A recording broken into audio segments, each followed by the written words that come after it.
Flashbacks.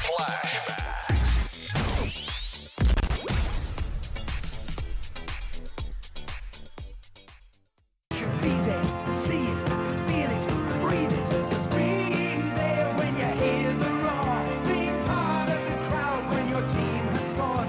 Whether you win or you lose, you get up and shout, because that's what football is all about. You should be there, see it, feel it, breathe it. You should be there, see it, feel it, breathe it. You should be there, see it, feel it, breathe it.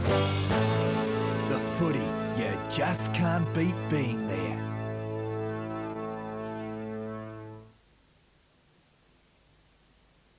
$48,000 people, all seated for the first time here in South Australia, and the atmosphere at Football Park is electrifying. In a few moments' time, the teams will be coming onto the ground. But before then, let's join our commentators for today's game. Peter Marker, the former state captain and Glenelg captain, and Ian Day, who played in that 1964 Premiership side for South Adelaide, then retired and has been commentating League Grand Finals ever since. Ian, firstly to you, how many is this today? 18, I think, Bruce. I don't like to count. I'm starting to give my age away, but I can remember the 64 Grand Final. And, Peter, you can remember a few, but haven't been too successful in them. Yeah, I can remember far too many that we've lost in. We only won one that I played in, but this one's an interesting one because 4 to 5 weeks ago, Glenelg played Norwood here in front of a big crowd, and Paul Weston, the base skipper, who's rumoured to join Essendon in the VFL next year, he let loose a 75-metre torpedo punt, which snatched victory for Glenelg in the dying moments. Now, with that sort of background, obviously these sides appear to be evenly matched, although perhaps Norwood are the better performed side in the last, say, 8 weeks of the minor round. I think the important thing is that the Bays are playing their best football, Peter, at the right end of the season, and their last 3 weeks have been exemplary in that respect. But the thing is that they've played 2 very hard games to get into the finals, whereas Norwood has had the break. Now, do you want to come up fresh, or do you want to come up match toughened? Well, if you ask me at quarter time, I might be able to give you a better idea, but we'll go back to Bruce McAvaney now down on the oval. Yes, it's a tough one. Glenelg or Norwood in the 1982 Grand Final. Throughout the afternoon, at quarter time, half time and three-quarter time, we'll be talking to Robert Oatey, former Norwood coach, and of course Sturt champion, a member of the 300 Club, Darryl Hicks, the Central District's coach, Hayden Bunton, a name very well known throughout Australia for his deeds in Tasmania, Western Australia, and here in South Australia with the Norwood Football Club. And of course the man who sometimes has been referred to as the king of football in South Australia, Neil Curley. So Oatey, Hicks, Bunton and Curley will be giving their comments on the game at quarter time, half time and three-quarter time. Well, for the pre-match entertainment today, we're very lucky here in South Australia. We have the former Queen of Pop, Colleen Hewitt.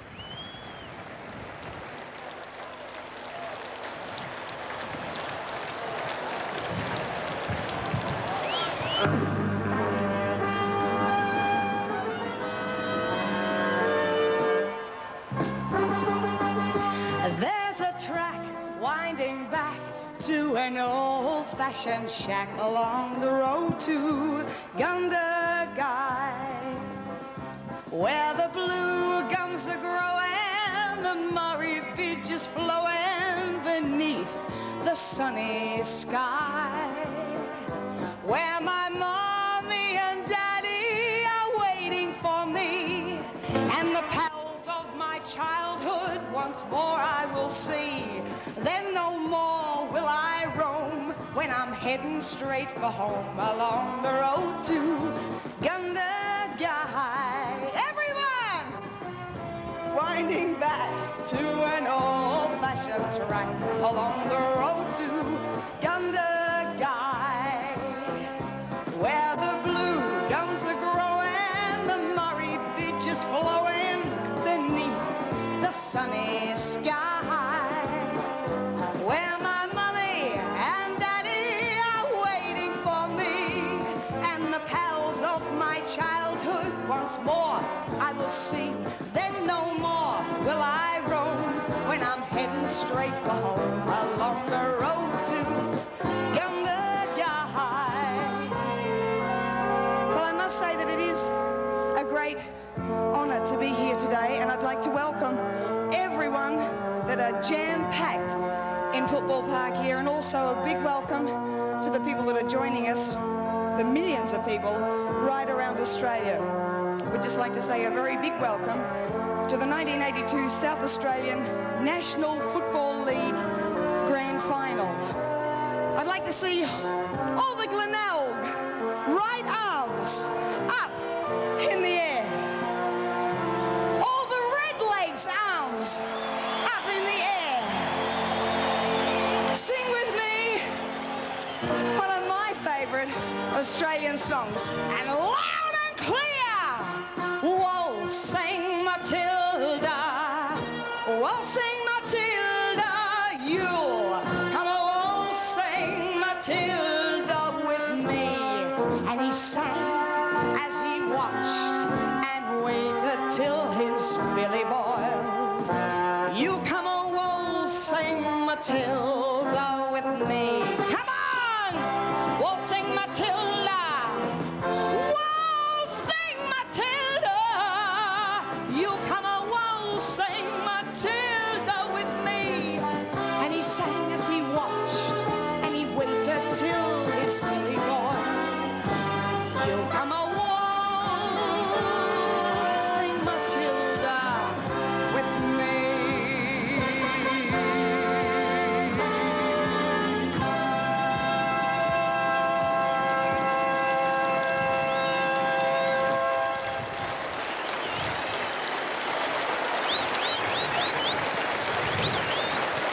Once more, who is going to win today?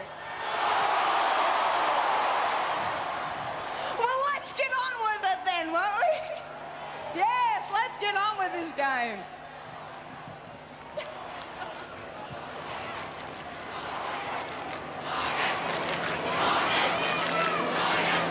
Yeah. Welcome back to Football Park, and it's a big welcome to the former South Adelaide coach. And, well, I don't know, Darryl, is it former Central Districts coach or not? We're hoping it's not. I'm hoping too. Hayden, you've been here before on a grand final day with South Adelaide. What's the feeling like from a coaching point of view? Well, you've got faith in your players, Bruce. That's about what it amounts to, and I would say both John Halbert and Neil Barn would have that. You can't see your side losing it. If you go out with any other feeling, well then, you know, you've halfway lost. You've lost the game. But today, the atmosphere here, it couldn't be better. I was at the MCG last Saturday, and our atmosphere here is different, but you couldn't get any better than it is here. A bit of a wind, but I don't think that'll matter too much. It's going across the ground now. It's going to be some real big game today. Well, Darryl, you've had a good look at Glenelg. You played them 3 times. They beat you twice. You thrashed them the last time. You've had a good look at Norwood. You did very well against Norwood Central Districts. How do you see the strength of the two teams? I think that both sides are very evenly balanced. Like, they both play ruckman at full forward. They've both got a big man and a little wingman. Very, very similar sides, and both deserve to be in the grand final. Norwood by being superior in the finals, and Glenelg because they've really worked their way through the competition to be there. It's going to be a very tight game, Bruce. There's nothing in it. I reckon the lack of finals or injuries could determine this game. An important player for Norwood, as we see the umpires coming out today, an important player for Norwood has been Neville Roberts, Hayden. He's kicked 81 goals from half forward this year. Do you think John Halbert will have a set plan for Neville Roberts today? I think certainly he'll leave somebody on him, probably Seabohm, and then just see how he handles it. I wouldn't be surprised if they use another player to come across in front of Neville Roberts. They know how damaging he can be, and I think that they let him loose there in trouble. 1 point with the Glenelg side, their captain, he was off yesterday, was in bed in fact. So a lot would, you know, how Western is today would depend on how the result of the game goes, I would say. Darryl, do you see Glenelg having an advantage in the ruck with Big Kernahan and Carey? Well, Peter Carey's had a thigh injury for the last 2 weeks, which he's carried magnificently.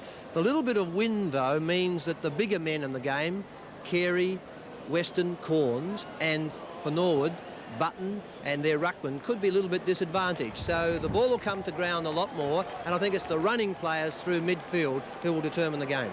We're seeing a lot of the running players today, Hayden, the Carlton-type players, the followers that aren't 6'1", the followers that are about 5'10" and can really run and break up and attack.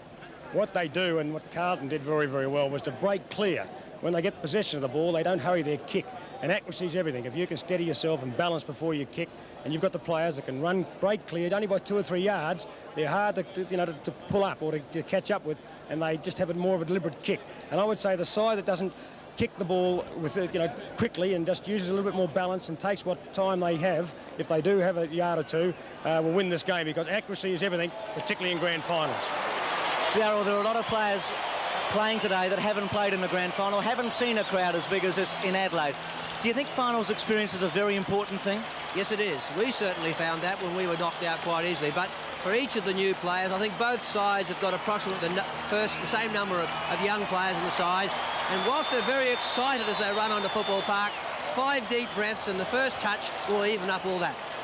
Well, we can see them at the moment. Paul Weston leading Glenelg out. Of course, they've had an unlucky run, I suppose you could say, Hayden, in finals. 1973 they won. They've been in a lot of grand finals since and haven't been able to win. Do you think that's a needle that John Halbert can use today and help Glenelg?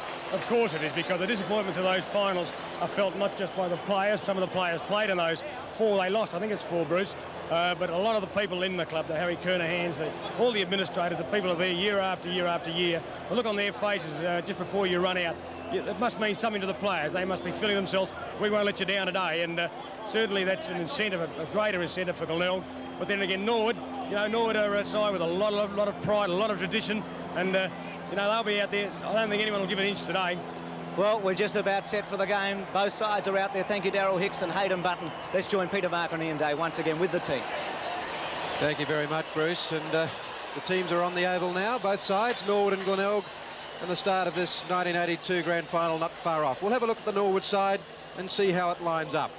There from the forward line, Richard Nagel, age 20, Jim Michaelani, and Keith Thomas. Keith Thomas, a very exciting player for Norwood.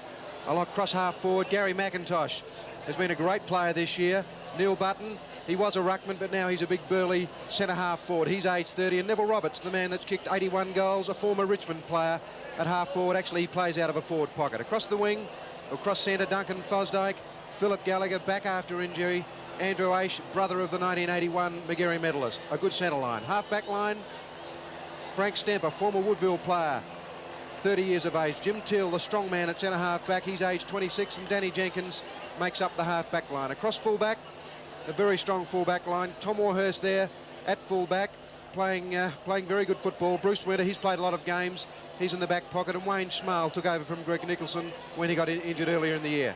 For the ruckman, the former Victorian giant Jeff Ferring, he can kick a ball a mile. Michael Aish, 1981 Magarey medalist, hasn't had as good a year, but still a good player. Greg Turnbull, the acting captain, or in fact the captain of the Norwood side today, a good, strong, hard rover. On the interchange bench, Paul Adler and Greg Thomas. Greg Thomas a bit unlucky. He's kicked a lot of goals this year, but that's how Norwood line up. A very good, strong side for the day's grand final. Now we'll have a look at Glenelg, better known as the Tigers or the Bays, coming from the name of the Glenelg Bay. Across the half-forward line, 21-year-old Michael Lunnis. This is the full forward line, of course. Stephen Kernahan, 19 years of age, has been signed by Carlton, a magnificent young player.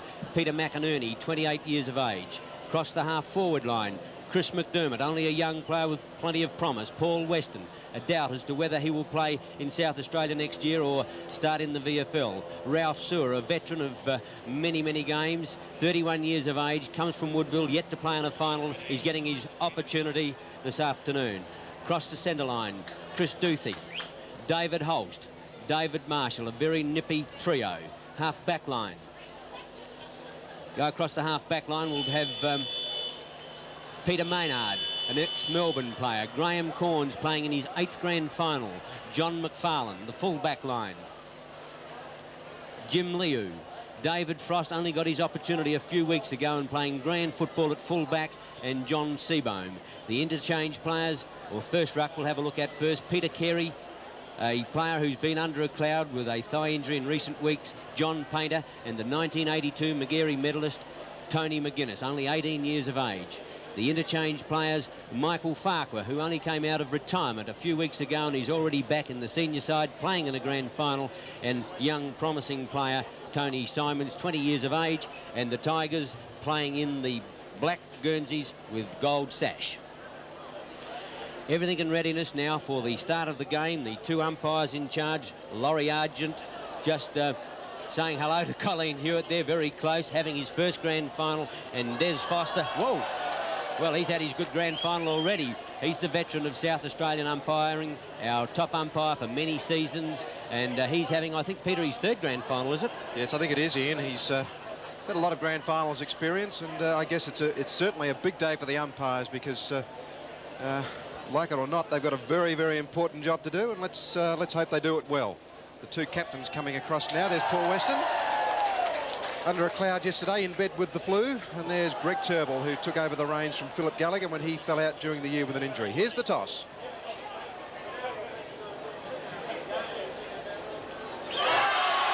Paul Weston for the Glenelg side has won the toss and will kick to the southern end, which is favoured by a breeze of 3 to 4 goals. Well, the breeze, Peter. Weston has won the toss, favouring the golf course or the southern end of Football Park. The other end is the lake end or the northern end. The Bays have won the toss, Peter.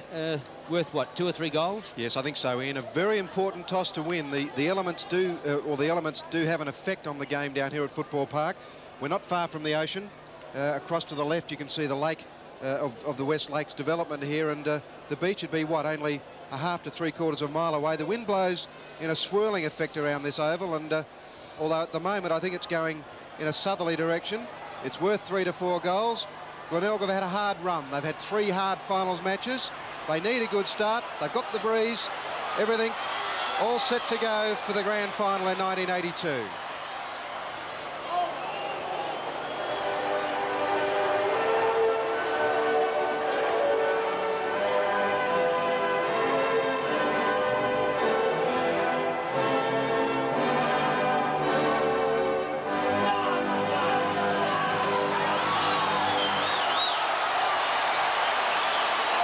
Capacitive crowd of nearly 50,000 people at the 1982 Grand Final, live throughout Australia. Glenelg has won the toss, kicking to the southern end. Umpire Laurie Argent puts the ball down, and it's Carey in opposition to Ferring. Ferring gets up high, but it's Carey's tap away. McDermott for the Bays rides the heavy bump, and the umpire has said he's holding the ball. And the free kick, the first one of the match, will go to the Norwood player in Danny Jenkins. Jenkins at centre half-back to put the legs up over the centre line. The Kangaroo Island farmer, undecided which way to go, goes to the outer side, a nice looking drop punt, looking out there for Michael Aish, can't bring it down. Quickly back on the ball now is Michael Lunnis. He's well out of play at the moment, playing in the forward lines, but Holst boots the Bays towards the half-forward line. Stemper back in defence, but a free kick is going the way of Glenelg to be taken midfield. Didn't see what it was for, but it's Chris McDermott to put the Bays into attack. On the lead is Stephen Kernahan, but the kick is a poor one. Stemper getting underneath the ball and quickly runs it across now to Bruce Winter. Winter goes wide looking for Michael Aish, but it's too wide. Rolls out of bounds for a ball in. We've been playing for 1 minute. Sides, I would say, a lot of the players pretty nervous. We haven't got any flow in the game as yet. Peter Carey knocks the ball back. McIntosh is there. Picking it up is Ralph Sewer. He puts it across to Marshall. Back to Holst it goes. He's put a very long ball in. It's bouncing towards the goal. Oh, what a start to Glenelg. That's one they didn't expect from the boot of Holst, but that bounced through. An amazing goal to open it up. Glenelg have got one at the minute of the first quarter. Well, they say luck's a fortune, but a brilliant knockout by Carey gave Sewer the chance. Now, Holst normally a powerful kick, but this one wasn't a good one at all. A tumble punt kick, and look at the bounce. Warhurst getting back, can't make the grade, and the Bays off to a great start. Back to the centre. Ferring got his hand to that one. Gallagher takes off after it. So does Painter for Glenelg. Wheeling his way out of a pack and coming through is McIntosh. He gets it to Ferring. Turnbull's caught. Ferring picks it up and belts it forward. Thomas underneath the ball. It's punched away. In comes Neagle. Has to handball it clear. Neville Roberts, the goal-kicking machine. It goes across to Button. Well, Button dropped it. He's tackled, holding the ball. Great tackle, Frost. David Frost, the Glenelg fullback, applied the tackle on Button, and it was a beauty. Frost can kick a ball a long way. No exception. 60 metres. Getting underneath the ball out there is Painter. Well, the umpire's paying that mark. Didn't appear to have much of it at all. The umpires usually pay a lot of free kicks early in grand finals. Painter's gone to centre half forward. Or Weston used the body. Smale knocks it clear. Weston gets it out again. Ace is tackled. Didn't have the ball. Play on, calls the umpire. Back to Paul Weston. He's put a long one in. It's carrying it short. Just offline. Yeah, they've got a good start. Ian, Glenelg 1-1, 7 points. Norwood yet to score. Kicking long, Peter. The breeze quite brisk. Winter to kick in. Going to the outer side. Looking out there for Michael Aish, who's going to get the leap. Had a frustrating year with injuries. Can't bring it down. McGarry medalist. McGuinness in there, number 8. McIntosh against Duthie, the former Broken Hill boy. Jenkins gets it out, but the ball is out of play. A throw in on the half-forward left flank, tucked in towards the pocket. The Bays 1-1. The Legs yet to open their account. Ferring 40 against Kernahan 4. Ferring's tap. Gallagher. McDermott quickly. High in towards McInerney. Small there with him. The ball to ground. Winter under pressure. Small. Good handball. Works it out of defence on the half-back line. Jenkins goes in short towards centre wing. Here's a chance for Norwood to run it out. Thomas over the half-forward line with a long kick. Maynard getting back, but it's out of play on the full, and the penalty kick will go to the former Melbourne player. His first season with the Bays and played particularly well as a rebounding half-back man.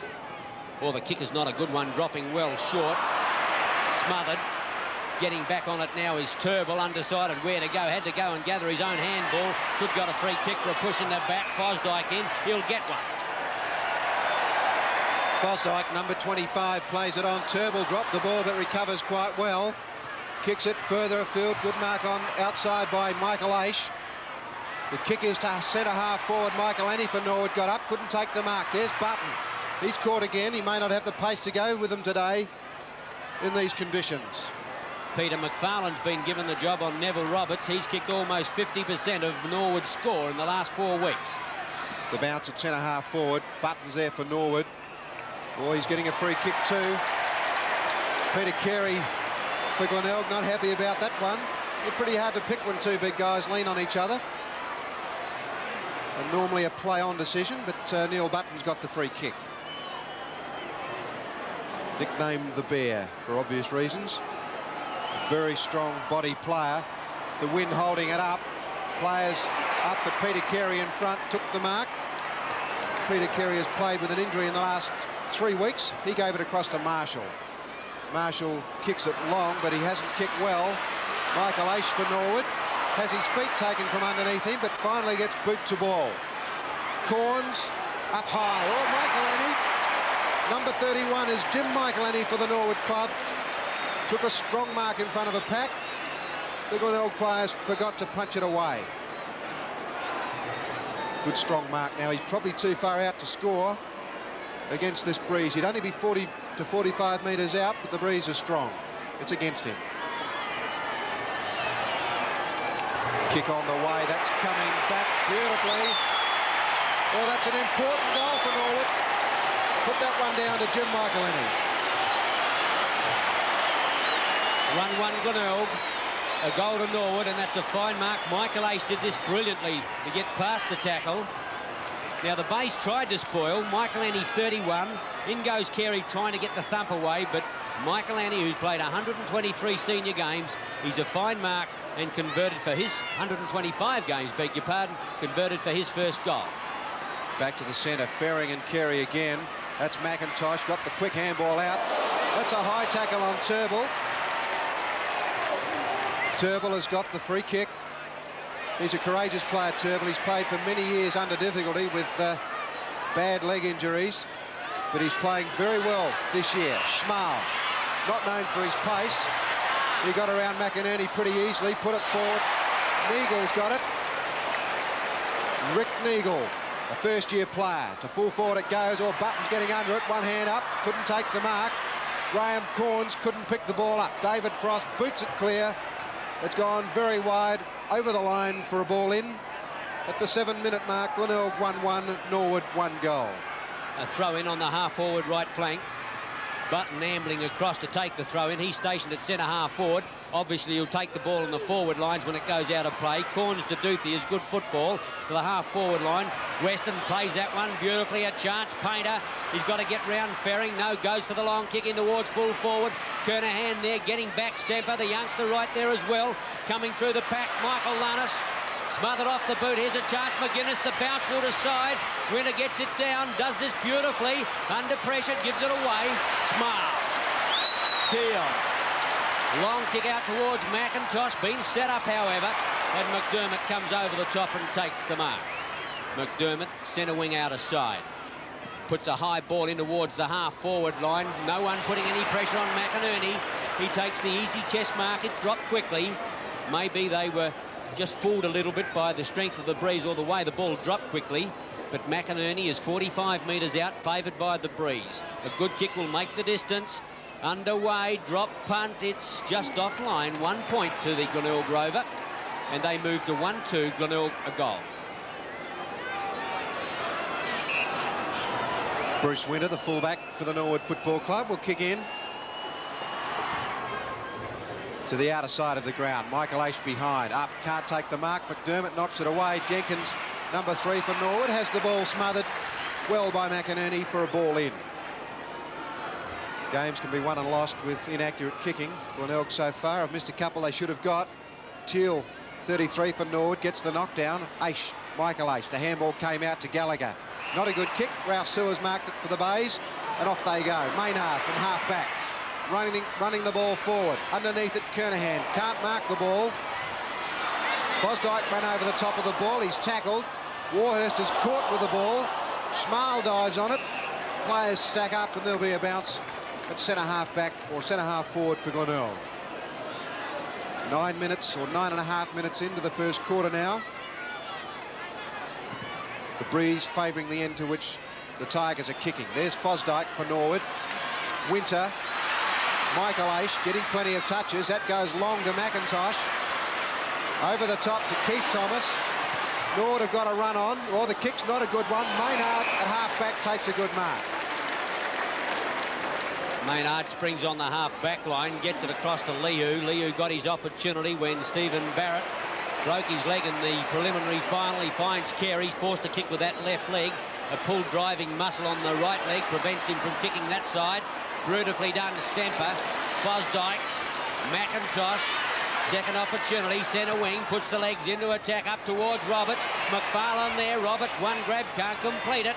In goes McFarlane, the ball goes out of play. 1-2 Glenelg, 8 points. Norwood a goal. A throw in, half-forward left flank. The legs kicking into the breeze. McFarlane just picking up Roberts. Carey in against Button, gets a nice tap away. Holst couldn't take it, Corns can. Back to Carey, that left foot once again. Stemper got a shocking bounce. Sewer, a long one over McInerney, put him under pressure. Likewise McFarlane, Gallagher in. But a free kick will go the way of McIntosh, centre field, and he'll put the legs into attack. He's playing very well. They call him the ugly duckling. That's his second kick, but he's had plenty of other movements, 3 handballs as well. Schmal is taking all day to get hold of this ball. He finally does, then wobbles a handball out. That wasn't good enough.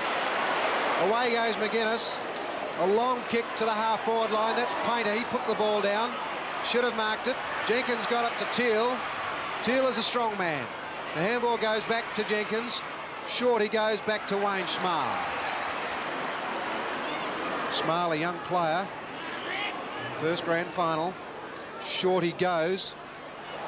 It appears to be Winter. Bruce Winter on centre wing for Norwood. He's a long way down from his back pocket position where he normally plays. He's following his player down. A big pack forms. Through comes Keith Thomas. Oh, the kick wasn't a good one, but Neville Roberts is a one-grab player. He's caught, holding the ball. And the player that got him was John McFarlane, and he's wearing Neville Roberts like a glove. A very dangerous player is Roberts, kicked over 80 goals for the season. McFarlane goes in short towards the half-back line. McInerney at the second grab has been paid the mark. A little fortunate, but the Bay Rovers got it inside the half-back line. He's got Carey and Corns up centre field, but he's going over that player's head towards Weston. The first to recover is Weston. Does it well around Ferring to the half-forward line. Jenkins back in defence for Norwood, and he takes the mark inside the half-back line. Danny Jenkins, kick number 5 coming up in the first 12 minutes. Started very well. Puts it high back towards centre field, and the ball goes over the player's head. Thomas keeps it in. Holst is there, but the umpire earlier had signalled the ball out of play. Centre wing out of side. The Tigers may not be making the best use of this breeze, although it's hard to tell here at Football Park. Norwood go forward again through Greg Thomas. Smarlett, or Neagle it was. Keith Thomas. Here's a chance, Turnbull. He's normally a very good kick for goal. Just offline, that's a point. 1-1 Norwood, Glenelg 1-2. Neil Baum, the coach of the Norwood side, former Richmond strongman in his 3rd season as coach, took them into the grand final once previously, but lost, hoping for rectifying that position this time. Gallagher puts out the pass to Roberts, that's beautifully positioned. Oh, he ran into his own teammate, and they are down. Oh, what a colossal misunderstanding, although Thomas was coming the other way. An irresistible force meeting an immovable object, and the youngster is hurt. Trainers with him, but the mark with Neville Roberts 40 metres out. McFarlane standing the mark. Head-on shot. The breeze coming in slightly from his left or right as we look at him. He'll need to take the left goal post as he heads towards goal. Roberts undecided. He might not even make the distance from here. The breeze is pretty stiff. Kick is wobbling. Well offline in the square. Button can't. Frost gives chase, but the ball is out of play. Full forward right pocket with the legs in attack. One of those unfortunate things in finals. Players committing themselves, and that clash then was bad luck for Norwood. Frost for Glenelg gets the kick away. Stemper and Sewer. Sewer got the good bounce again. Geez, had a bit of good luck. He's reading it well, though. That kick over centre-half forward. Jenkins grabs it, then falls over. Tries to shuffle the ball out, but the umpire will bounce. Greg Thomas for the Norwood club appears to be coming off. He was hit high. Can't see any blood there, but Andrew Aish will be the player that will replace him. Up high at centre-half forward, or coming through the pack, Painter. Here's Kernahan. That ball eludes him. Well done, Winter. Here's McIntosh. Norwood going forward again. Oh, that's not a good kick. Leehu's under it. Roberts takes the ball away from him. Jimmy Leehu, playing his 150th game for Glenelg, took a strong mark. The kick is back to centre-half forward. Sewer in front, can't take the mark. Smile onto the left boot. Here's the captain, Greg Turnbull. Doesn't know which way to go. Stemper provides the run. He made ground with the kick. I don't know if he'll find a player. Frost for Glenelg has got it. Corns and Button. Button is spoiled. Aish is tackled high. Button's got it again. Dives on top of the ball. Through comes Corns. Out goes Corns. Michael Ennie's short. Oh, great kick, Michael Ennie. Rick Neagle read it beautifully, but super football from Michael Ennie to pick him up on a short lead. First-year player Rick Neagle. He can kick goals also. The angle is evident. Hit the post. How often does that happen? Norwood 1-2, Glenelg 1-2. Played 16 minutes of the grand final. Scores locked together. Graham just having a look at young Thomas. That's a blow. He's been one of their fine players during the season. Kick-in's not good. Gallagher gets bundled out of it. A clumsy tackle there by Duthie. Gallagher hadn't marked the ball, and it would have been to the Bay advantage. But Phil Gallagher out with a pulled hamstring for about 9 or 10 games, but a brilliant player when in form. From the half-forward line, or kicks into the man, not a good one. Neagle under the ball. Leo, Andrew Aish around the corner, short into the pocket. Turnbull, Michael Aish chips across goal, looking for Michael Annie. Has he been paid the mark? No. Sock it away now by the Bays in defence. That was Frost. Coming to meet it strongly, Stemper. The legs go in again up towards full forward. Michael Annie up at the back of the pack. Neagle! His first goal. Norwood 2-2, league Glenelg 1-2. Norwood are playing well. They're going against the breeze. They've hit the front, and that was a great movement. Michael Aish did the right thing. He didn't go for goal. They're hard to kick. There was no mark there. Watch the movement from Stemper. Down from half-back. Comes through beautifully. Now the ball goes over the pack. Neagle was the player waiting. With his third kick, brings up his first goal. Norwood 2-2, Glenelg 1-2. At the bounce, Kernahan having his first run for the afternoon. Gets it to McGuinness. The kick is not a good one. Sewer gets around the opposition. A long kick in towards goal. Winter getting back and takes a fine defensive mark, or are they going to call it a point? He came up without the ball, but the umpire has called it a good mark, and Winter will clear. Goes to the outer side. Teal taps it forward, looking for Gallagher. Duthie in hard. Oh, Teal over the top. Gives Gallagher the opportunity, but it's all Glenelg. David Holt, centre wing. Can't get the ball clear. And the umpire's given him a free kick. And the Glenelg centreman to put the Bays into attack. And Thomas looking very seedy indeed. He's going to have a lie down. He mustn't feel well at all. Holst is kicking the ball back to centre half forward. Plenty of body work there, but a Norwood player. That again is Winter. Here's a very good catch of the ball is Winter. It's his third big mark for the quarter. And what a great start for the former Sturt champion. Kick number 4 to centre wing, getting up high. Button, gee, knocked it down Aisha's throat. He couldn't take it though. Button comes out with it. The big bear puts one forward. Lehu underneath the ball, couldn't mark it. Andrew Aish, Turnbull will use more. No, he goes short with the kick. Aish duck, holding the ball. If you duck your head, you take the punishment. Lehu's gone off with an awful kick that is marked by Fosdyke. Duncan Fosdyke, just short of centre half forward. Norwood have got no one on the square. Michael Annie going back. Fosdyke long. Michael Annie and Frost. Michael Annie fell over. Frost whacked it towards the boundary line for a ball in. Norwood 2-2, Glenelg 1-2, and at this stage, Norwood a pretty good start. Norwood doing exceptionally well into the breeze, Peter. They're running the ball beautifully. Michael Annie over the top corns, thumps the ball out of play once more for another throw-in. A change for Norwood. Coming off is Andrew Aish, is it? Andrew Aish and Paul Adler about to go in. Norwood with 2 injuries early in the game. Not going at all well at the moment, although they're playing well. Button gets the thump away. Turnbull chips across goal. Coming to meet the ball is Marshall, and he's the centre wingman at present in the back pocket. That's how far he's come back to defend. A good pass. Maynard runs in the road. I don't think he knew he'd come on. He was the interchange player. McIntosh gets a free kick for holding on. McIntosh, only a young player, a former Tompkins medal winner. In the underage teams, a high kick in towards the half-forward line. Kernahan back in defence. He'll win the free kick rather than the mark, and the youngster to put the Bays out of defence. That's a high tackle, and Stephen Kernahan, an exciting player, hasn't got going yet. Maynard to Holst. Holst the centreman for the Bays. He'll kick long to centre half forward. Teal and Weston, a big pack. Warhurst is there too. Weston comes out with the ball. It was a quick kick, and Jenkins takes a strong mark. He read it beautifully. Teal for the handball, but Jenkins is going to go short to Winter. What a quarter he's having. Kick number 5 to centre wing. Not a good kick. Kernahan on his own, no contest.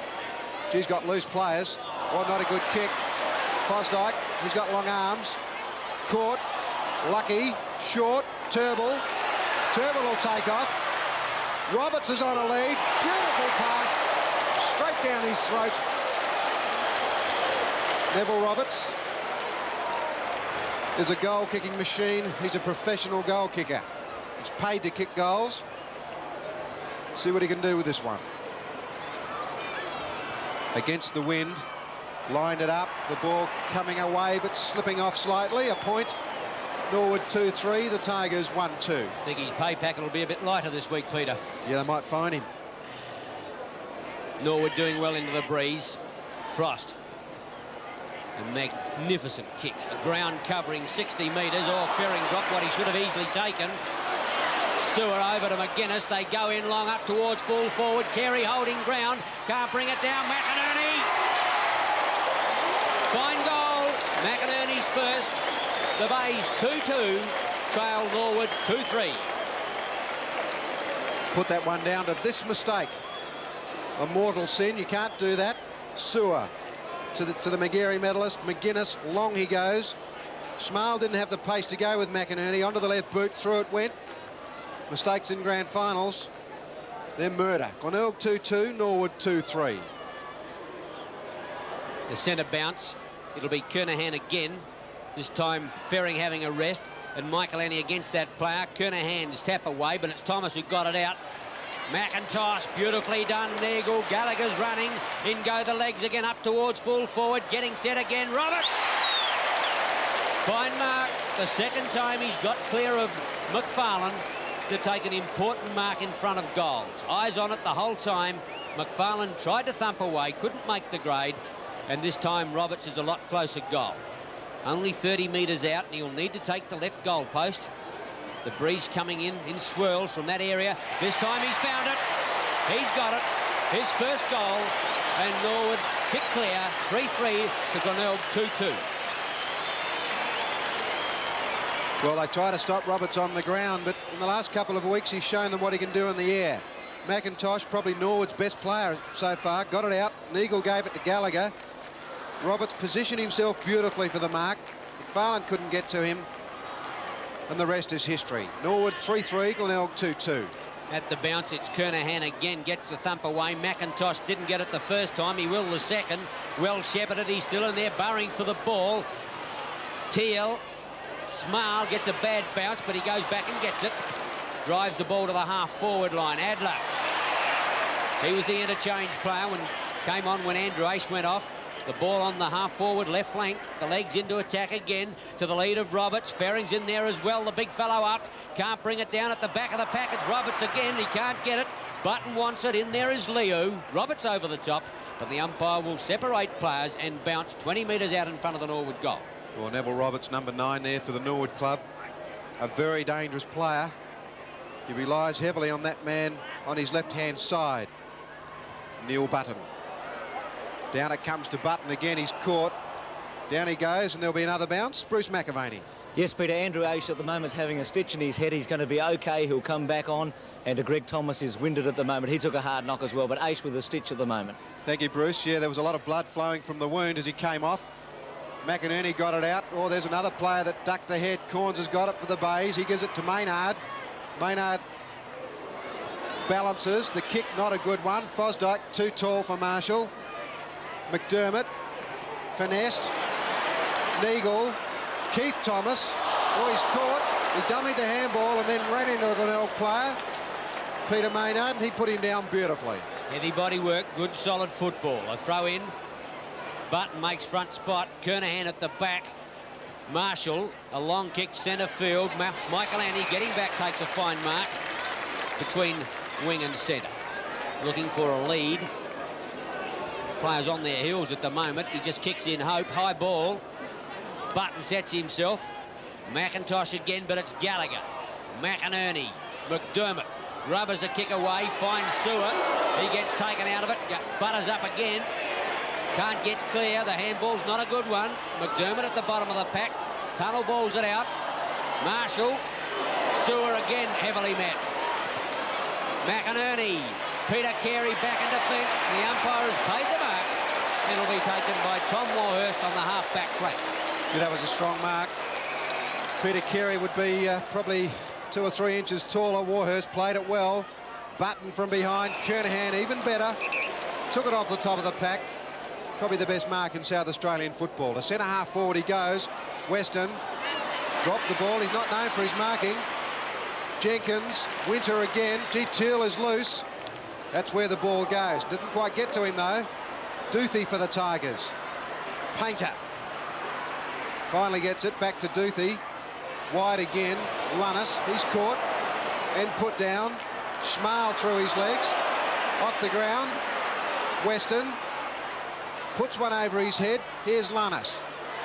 McGuinness, oh, he stopped. Didn't appear to want that ball. Aish got rid of it quickly as well. Stemper. Jenkins. A couple of weak bodies there from the Bays, and the Norwood Football Club out of trouble again. Over to Gallagher it goes. Centre wing, the Norwood centre player fires a long one in towards Neagle. Roberts comes to meet the ball. McFarlane right on his back there, and Roberts can't keep it in play. Into time on of the first quarter. Norwood kicking into the breeze, lead by a very valuable 7 points. A huge crowd here at Football Park, a sellout. Button thumps it away. Holst in defence at the moment from his centre spot. The kick wasn't well directed, although the bounce helped them out of it. Painter taken off him, however, by Jenkins. Likewise, he loses to Painter. He took a head-high tackle, not healthy at all at the moment. McInerney, the Bays need a running player. Norwood tacking ferociously at the moment. Aish gets it out to Turnbull. Centre wing, the legs in again. Neagle getting underneath the ball. He's got it. Forward pocket. Too far out to score. There's the siren to end the first quarter here of the grand final. Just wondering whether Neagle will have a shot at goal. Into this breeze, it's almost impossible. He's 45 to 50 metres, but the youngster, he's going to have a try. Kick is going to wobble very short. Liu's got the ball, and quarter time the scores stand. Norwood kicking into the breeze, lead 3-3-21 to Glenelg 2-2-14. Des Foster's about to bounce the ball. Let's join Peter Marconi and Dave for the start of the second quarter. The score is Norwood 3-3, Glenelg 2-2. Norwood will be going to the southern end, in other words, with the breeze. A very important quarter. Peter Carey is number 5 for the Tigers, ferrying over the top for Norwood. Fosdyke to McIntosh. Here's the destroyer, McIntosh. Had a great first quarter. To full forward it goes. A big pack forms. Kicking away is Frost. The race is on. Gallagher will get there first for Norwood.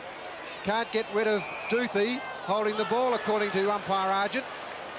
Didn't have much time to get rid of it.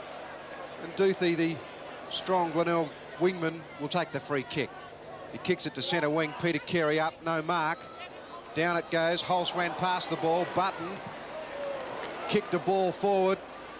Doesn't go to anyone in particular. In fact, it's going to run out of bounds for a ball in the right forward pocket for Norwood, with Norwood still leading by that margin of 7 points. An important quarter for the Bays, Peter. They must keep in touch. Norwood kicking with the breeze. At the throw-in, Carey tried to get his hand to it. Button ducked the chutney, gets it out to Holst, however. Holst goes for the safety on the outer side. He's actually conceded ground. In fact, he must have kicked it out of play on the full on the outer side. Blindly onto his foot, and the free kick on the outer side will be taken by Norwood. And it's Fosdyke. Puts it into the square. Button's going to set himself. Oh, they're all up off the fingers. It goes through for a point. And Norwood move on to 3-4, Glenelg 2-2.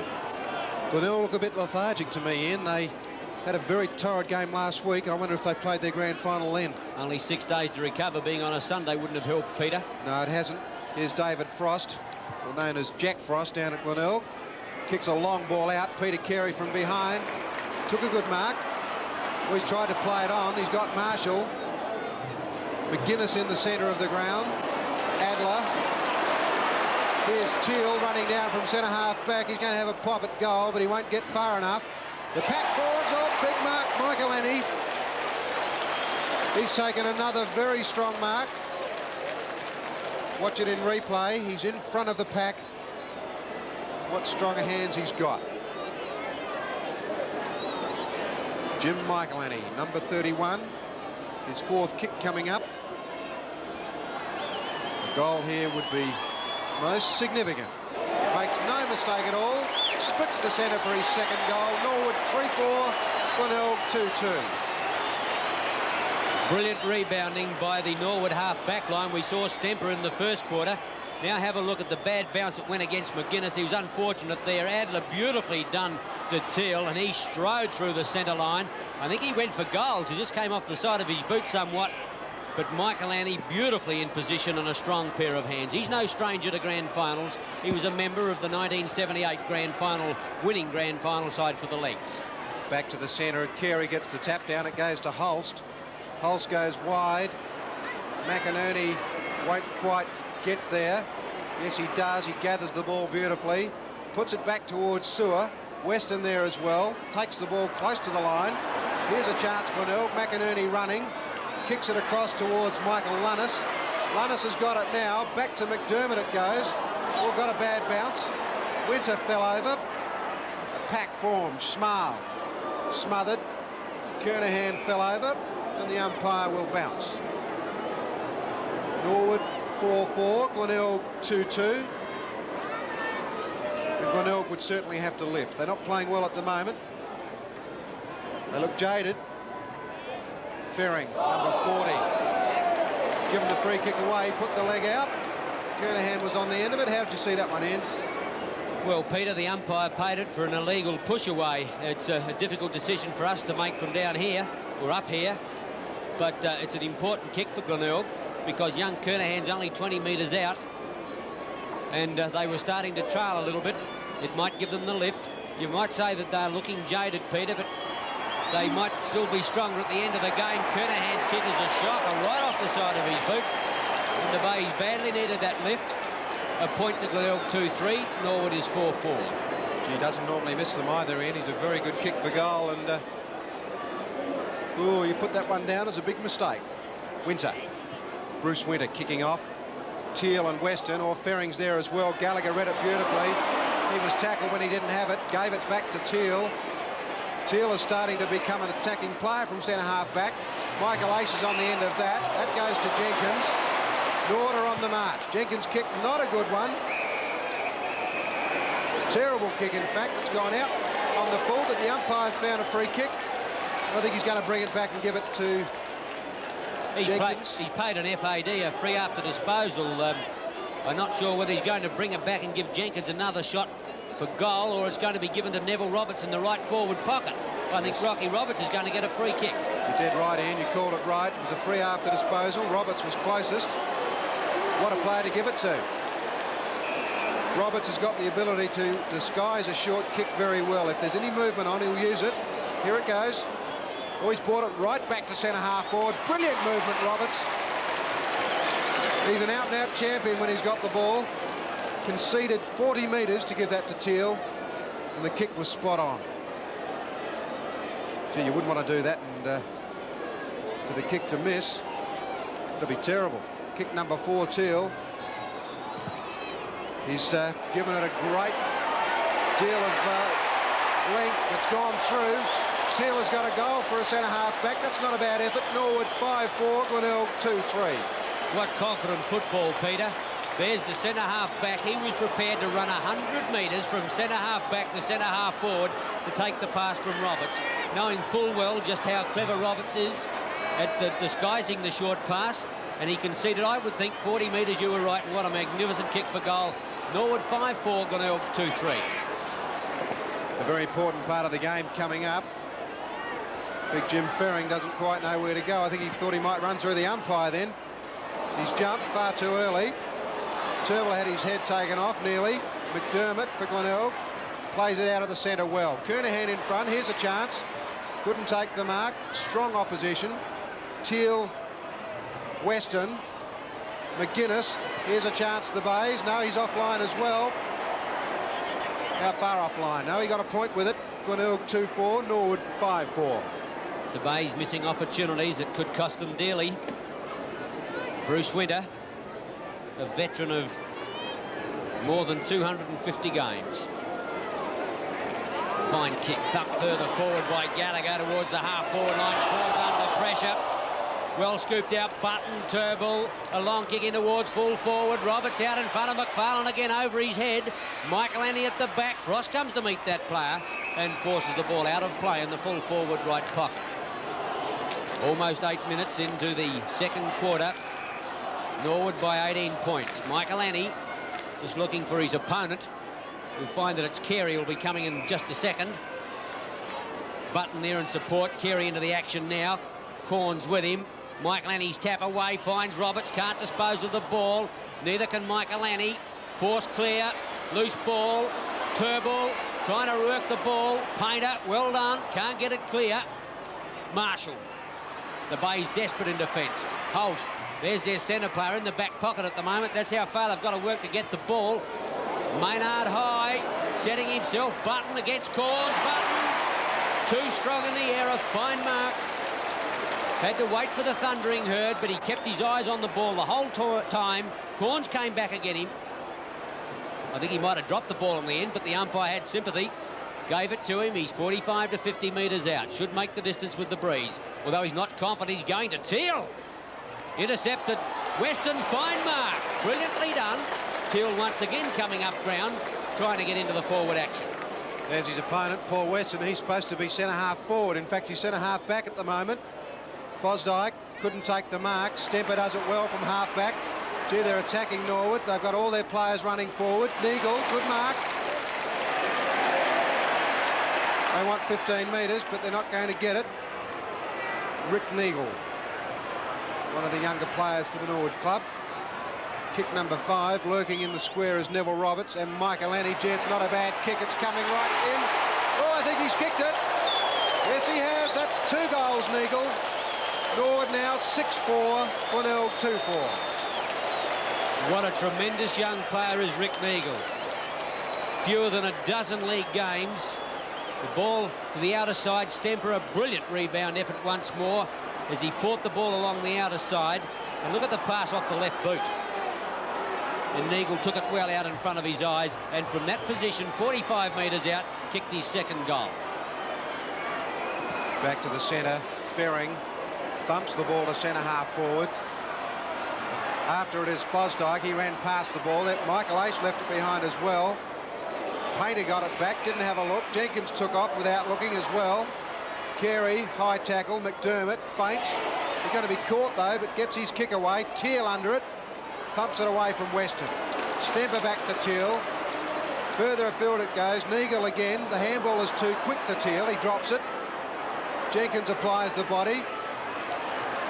Teal comes out of defence. Feints another one. Neagle again. Quick on the left boot. He makes ground with the ball. Doesn't find anybody. It runs over the line in front of the scoreboard for a ball in.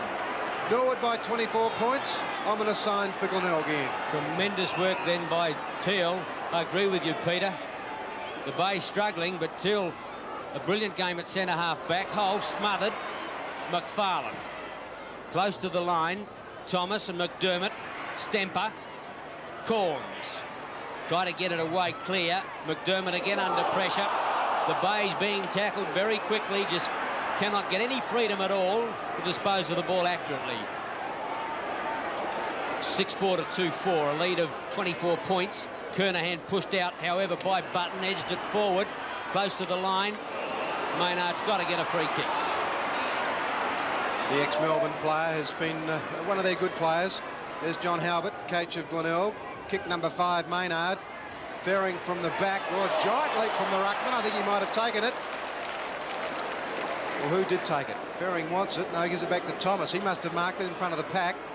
This is Keith Thomas. No relation to Greg Thomas, who went off earlier in the match. Centre half forward. Michael Annie, a big pack. Corns. Read it well. He puts it wide. Lunnis. He's Glenelg's forward pocket play. He's now at half back. Duthie. Got plenty of pace, Duthie. Puts the ball beautifully to Weston. That was well put. Not much movement forward for Glenelg. Painter dives into the pocket. Weston goes for home. A very big kick. Or Carey. Oh, he's going to pay it. He's going to pay Carey.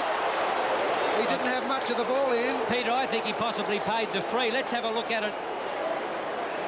There's no free kick. Well, I don't know what the umpire played. We didn't see him come into screen, but whether it was the free kick at the mark, but I agree with you, he certainly didn't have a great deal of the football. Well, the fortunes of football. Peter Carey, a veteran of over 270 league games. He has to use his left foot. He can't use his right. 1 point.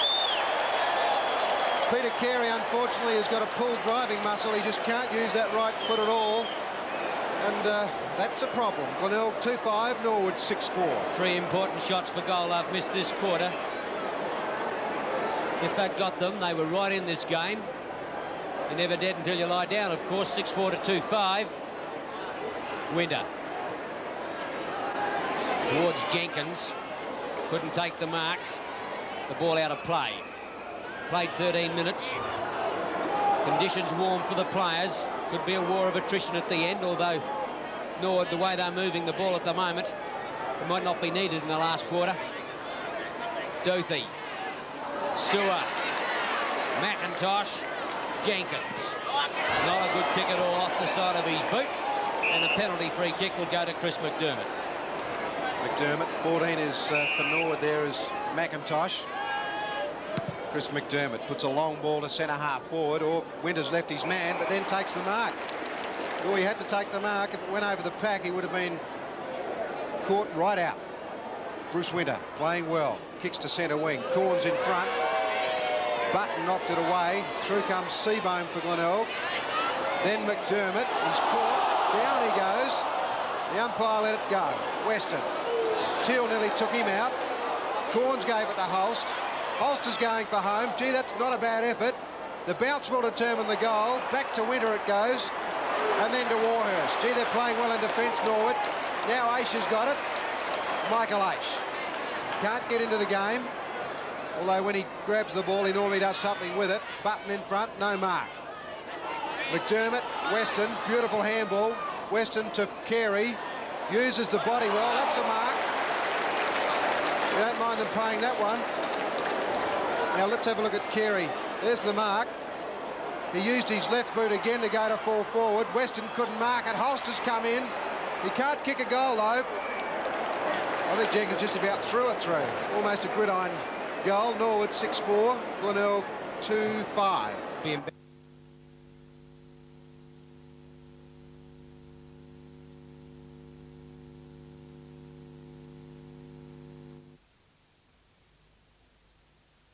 Kick number 5. He goes over the centre. Kernahan couldn't mark it. Gallagher's got the run of it. Corns takes it off him, then ran past it. Finally to Maynard, then to Duthie. Back Corns to Kernahan. Kernahan further. Did he drop it or was he grabbed? Play on, calls the umpire. That was McDermott. Lunnis now. Forward the Bays go again. Carey gets rid of Warhurst. Here's the run for McGuinness. Oh, it's touched. McGuinness did everything to kick a goal. And Norwood still maintain the lead. 6-4, Glenelg 2-7. The Bays have got the initiative at the moment, playing a lot better football. This time it's Danny Jenkins. After Winter's last effort, he's been banished. Straight ground looking for Stepper, used his body well. If it sits for him, he's in business. Grabbed off it, well played.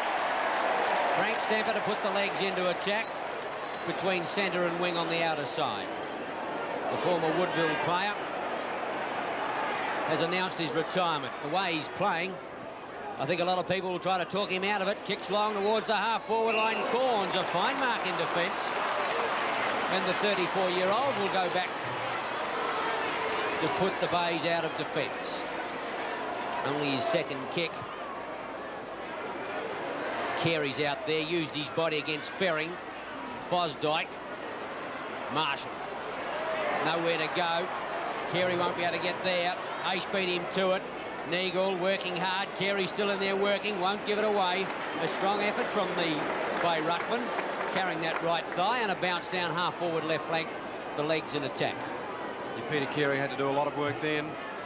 Norwood had a chance. They're at left half forward. Ferring got the tap down. Lehu for Glenelg playing his 150th. Fosdyke close to the boundary line.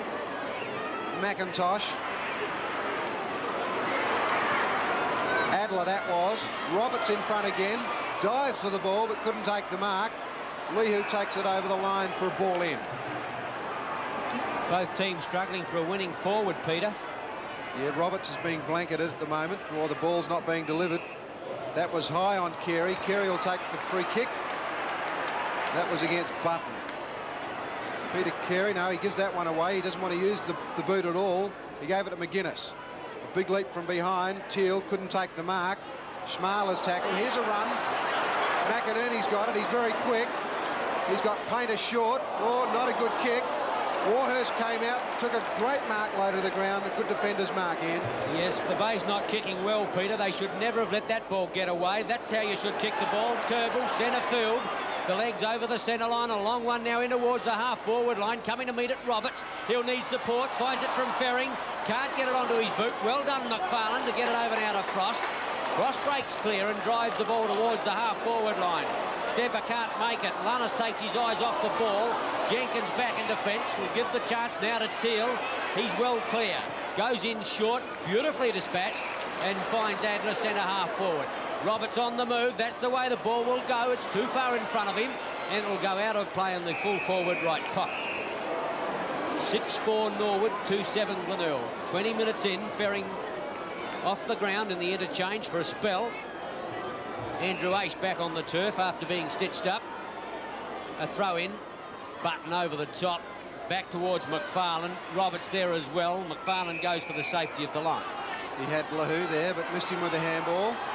But over 20 minutes into the second quarter. Norwood still with the break. Carey into Button, Lahu back to McFarlane, short to Corns. The umpire pays the mark. Must have just been 10 metres. Gallagher on the mark. Probably not match fit, Gallagher. A high ball from Corns. Teal from behind punches away. Duthie smashes it forward. Frank Stemper playing very well. There's Keith Thomas.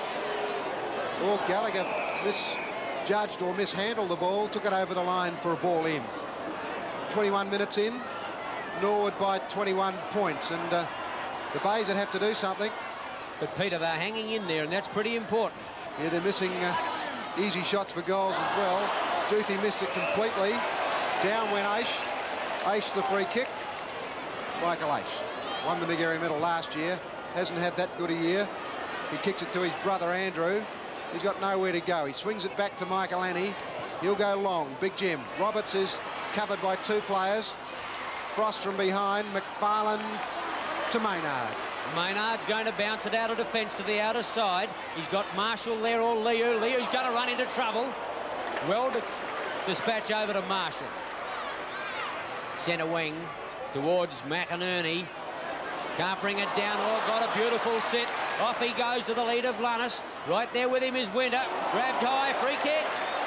Lunnis has got the free kick in the right forward pocket. 25 metres out, a high tackle.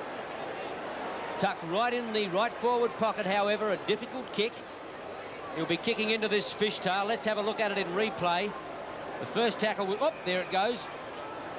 He didn't realise he'd had the free kick at that stage. Michael Lunnis. 57 goals for the season. The Bays badly want him to make it 58 right now. Oh, I think he's hooked it across the line of goal. In fact, out of play on the full. Peter Marker throwing the chances away.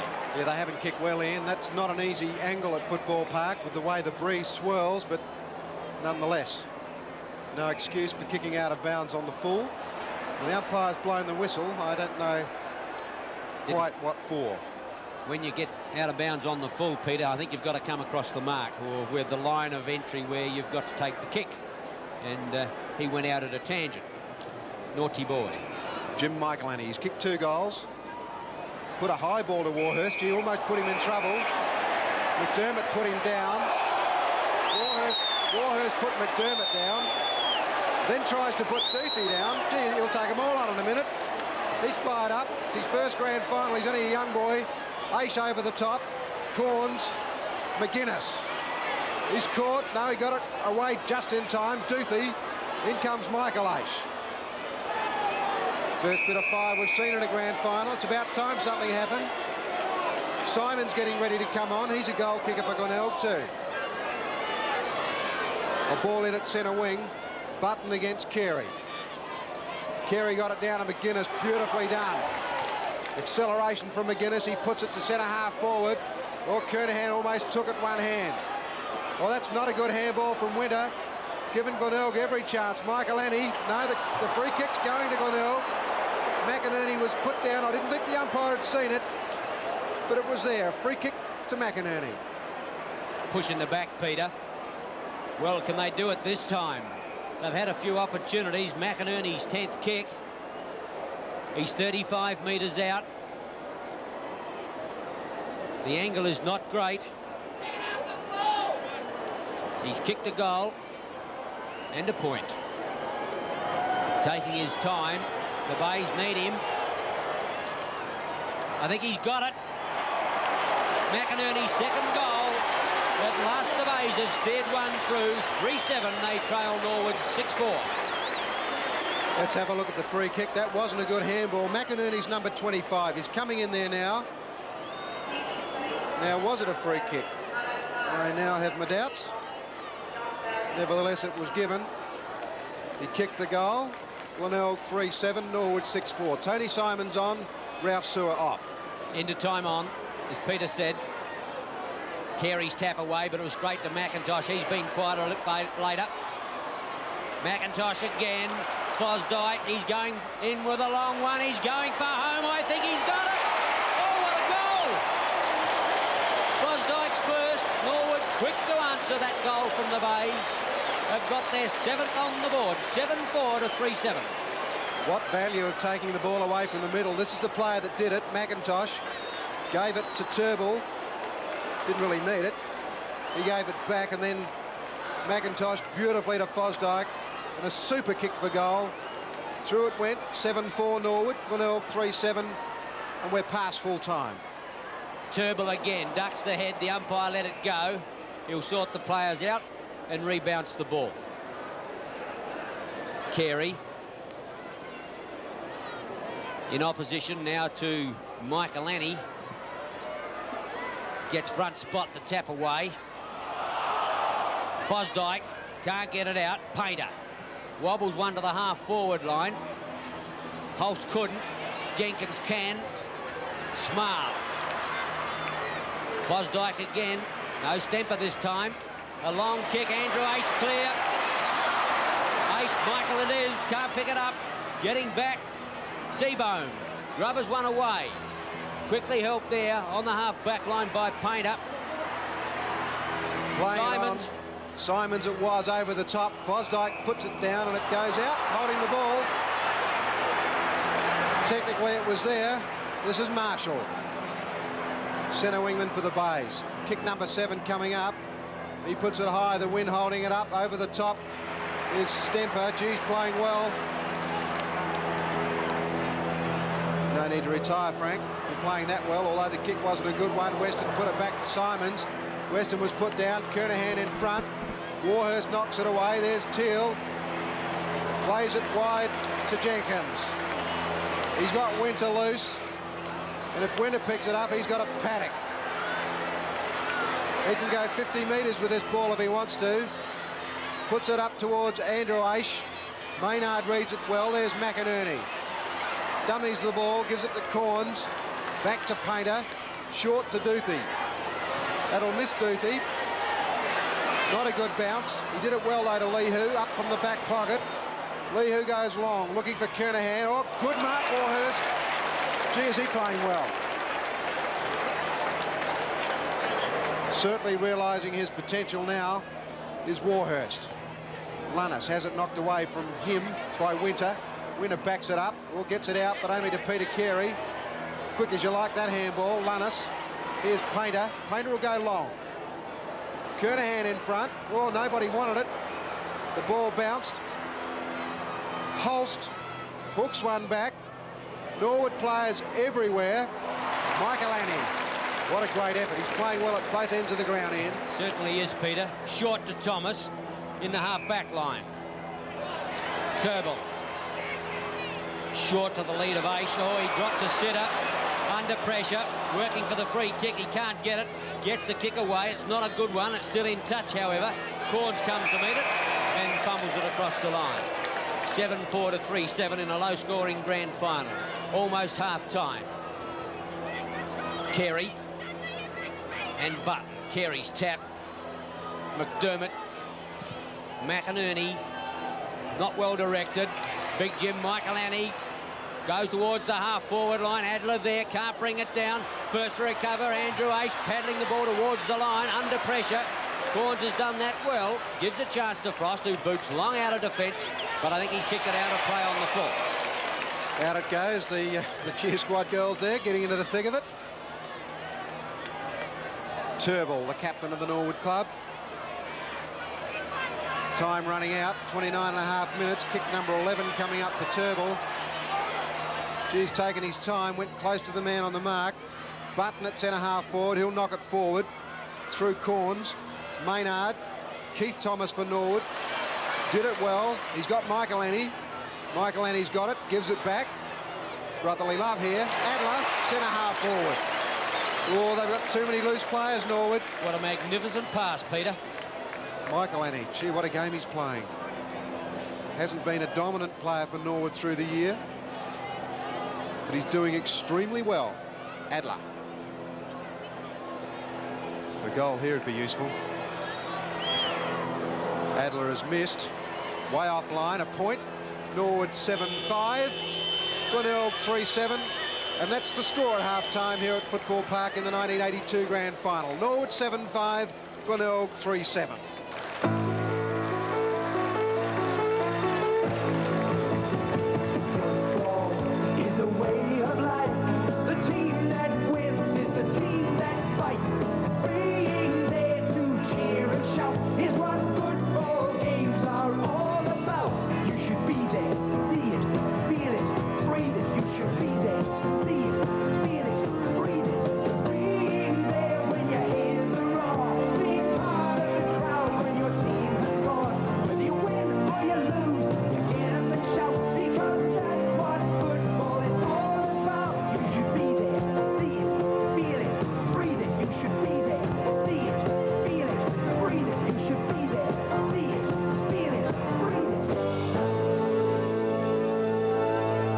are back in their positions here at Football Park. Norwood are leading 7-5 to 3-7.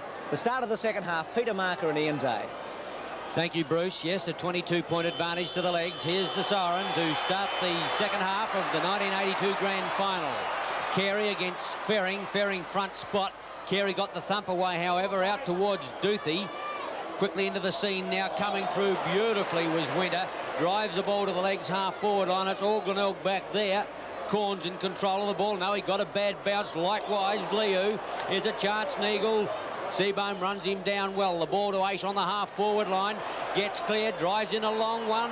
The ball going to set. Roberts getting there. Over the top came McFarlane, and that was a fine defensive effort. Almost a certain goal, and Roberts is down. It doesn't look as though he can get up. Yes, he can. Not looking at all happy with himself as he gets up. The left knee in a bit of trouble, but well done by Snout McFarlane. He played it well. Frost kicking off.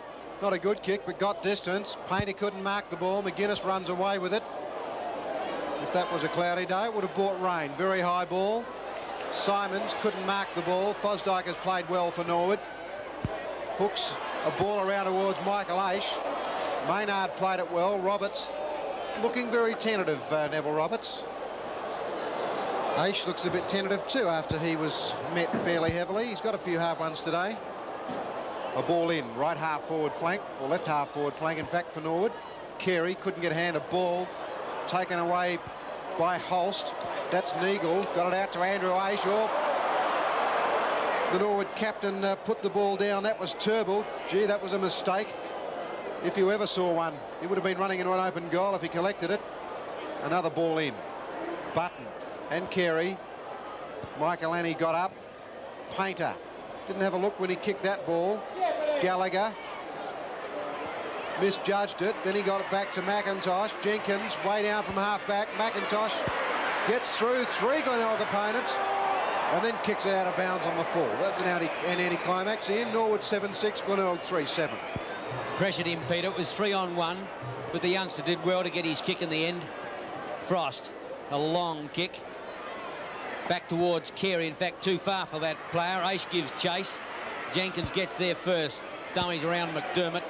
Gallagher, centre wing, the legs into attack again to the breeze. Button in front, one-handed, not paid.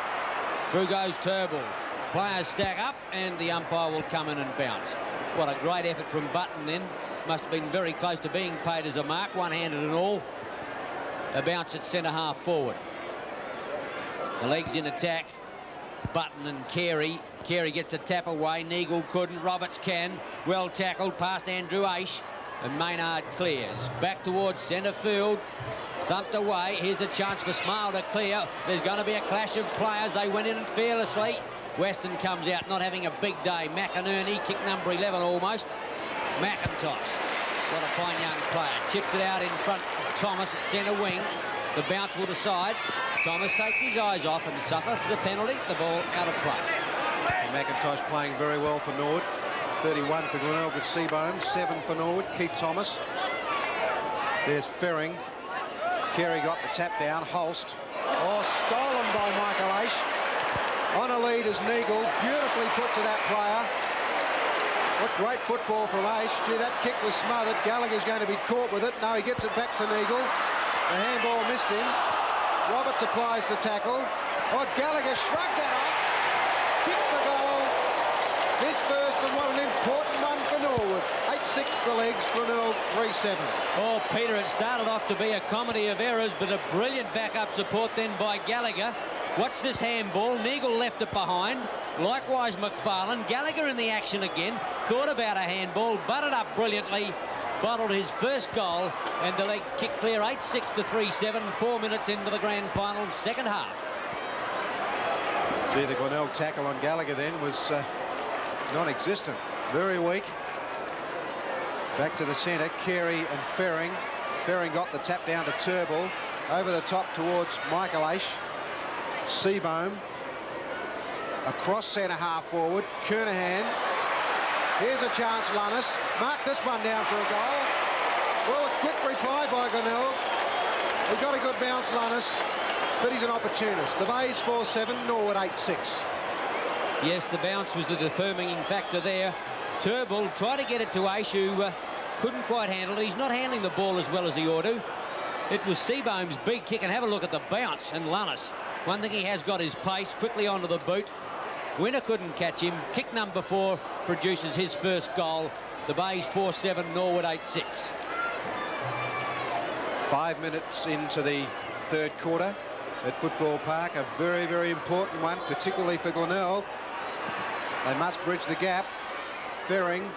Carey got the tap down. McGuinness off the ground. Glenelg in again. Kernahan comes out to meet the ball. Gets it across to McInerney. Here's a chance. Oh, he hooked it around, but not far enough. A point. McInerney's played well. That's his 12th kick. He's kicked 2 goals. Norwood 8-6. Glenelg 4-8. McInerney, one of the few running players for Glenelg, Peter. They need more of them. We heard Neil Curley at half-time saying that they've got to get more runners. Winter. Socks down, looking a bit weary. Almost McDermott. Here's a chance, McGuinness. Bombs away at goal. Winter.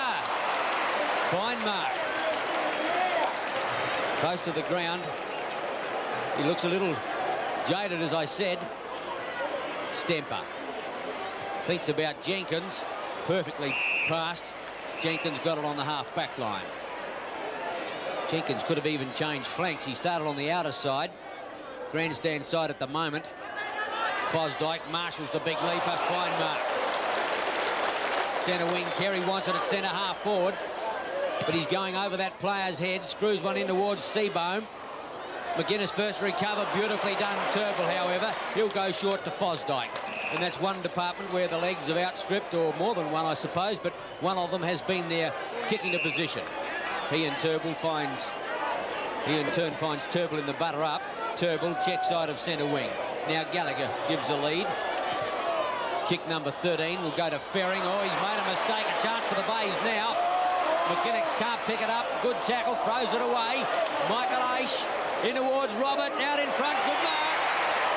Over quickly, Andrew Aish. Open goal. Ought to be a goal. Quickly, near goal. Goal number 3. Oh, what a breathtaking handball. I didn't think it was necessary, but it's produced a goal. 9-6. Norwood lead Glenelg 4-8. Grand final football. Have a look at it. A mistake from McGuinness. Aish picked it up. Roberts the mark. The handball was to Andrew Aish. And this was the tricky handball. That had to be spot on. It was. Neagle gobbled it up and kicked his third. Norwood 9-6. Glenelg in trouble 4-8. The Tigers down 28 points. Ferring's tap away. Thomas. Stemper. Looking for someone to pass it to. Jenkins is on the outer side. Gee, he's covering a lot of ground. Bounding out of defence. Carey won't cut him off, dragging that leg. Kick number 12 goes to the half-forward line. Michael Aish, fine mark. Norwood in full flight at the moment. Too far out to score. Michael Annie thought about leading, but aborted. Kicking in long. Michael Annie sets himself. Frost at the back. Michael Annie gets his fingers to it. Can't bring it down. Having an area there was Marshall. Turnbull chips away. He's missed. Offside. Just 1 point. But Norwood playing extremely good football. 9-7. They lead Glenelg 4-8. Well, it's a one-horse race. If Glenelg can't pick up, they're not looking good. I think they'll have to make moves. Frost kicks off. Towering kick almost to the centre of the ground. Teal way up from centre half back. Players stack up. There'll be a ball up. No, they won't. There'll be a free kick for a high tackle on McDermott. He didn't know he'd have it, but it was given to him anyway. McDermott kicks to centre half forward. Winter is bumped out. Warhurst falls over.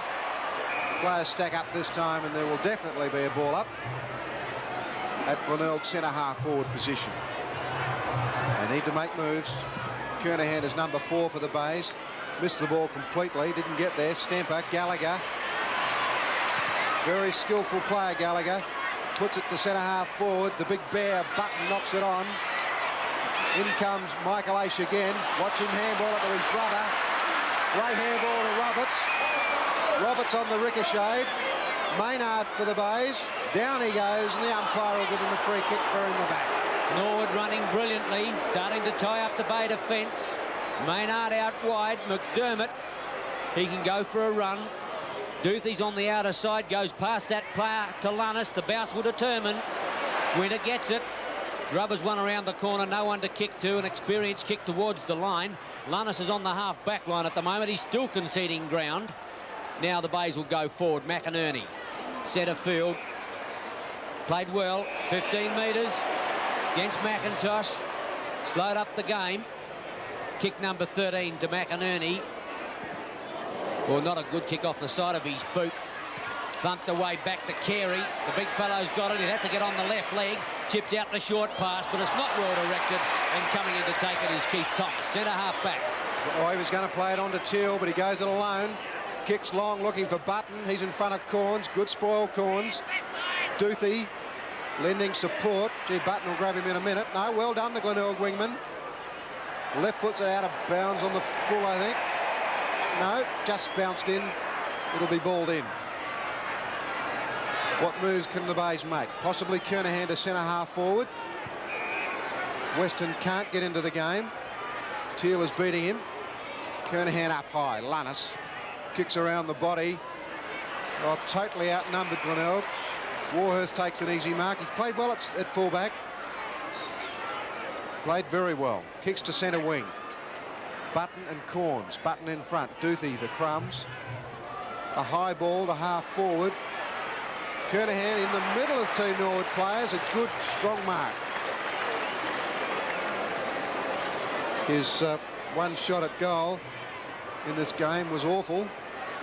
This will be only his fourth kick. Normally a far more dominant player. A better looking kick, but offline. A point, the Bays need goals. Glenelg 4-9, Norwood 9-7. 12 minutes into the third quarter. A 29-point advantage to the legs. Winter. Gallagher leads short, but he's going longer.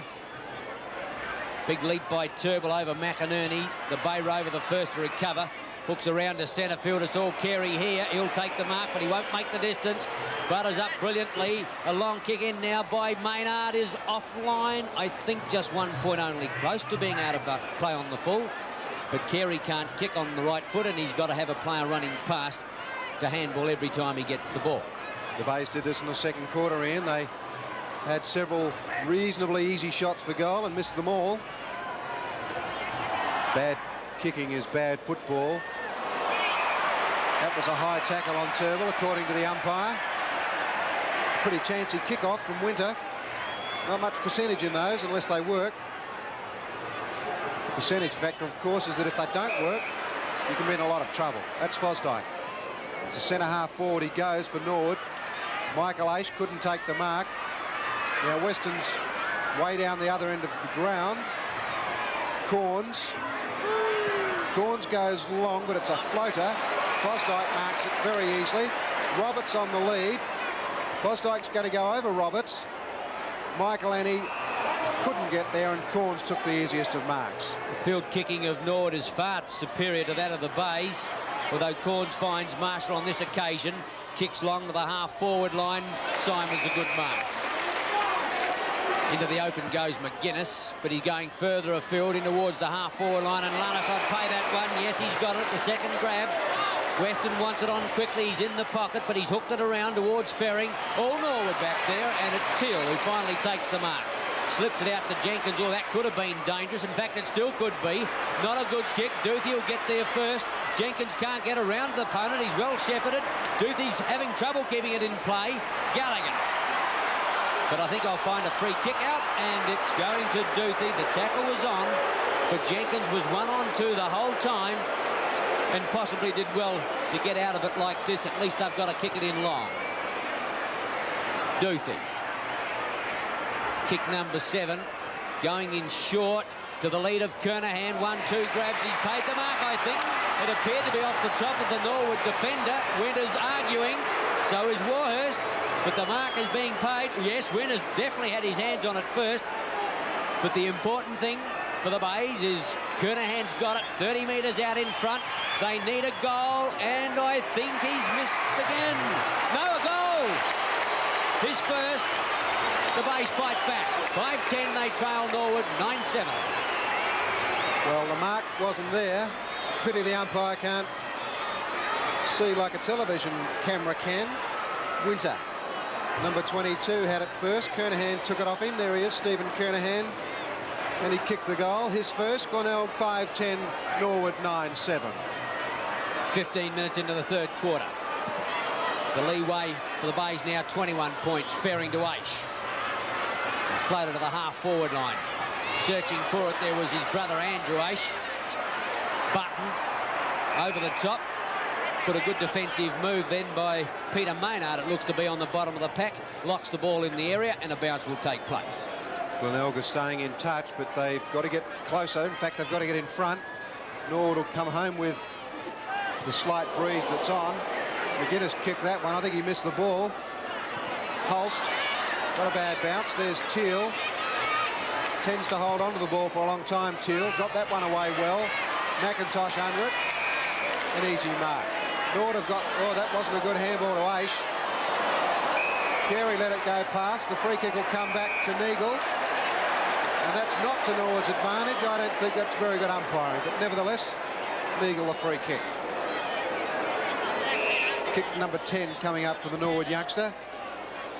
Button is under it. Roberts from behind. Gee, Norwood, plenty of Norwood players up. Keith Thomas offline. The camera picked it up.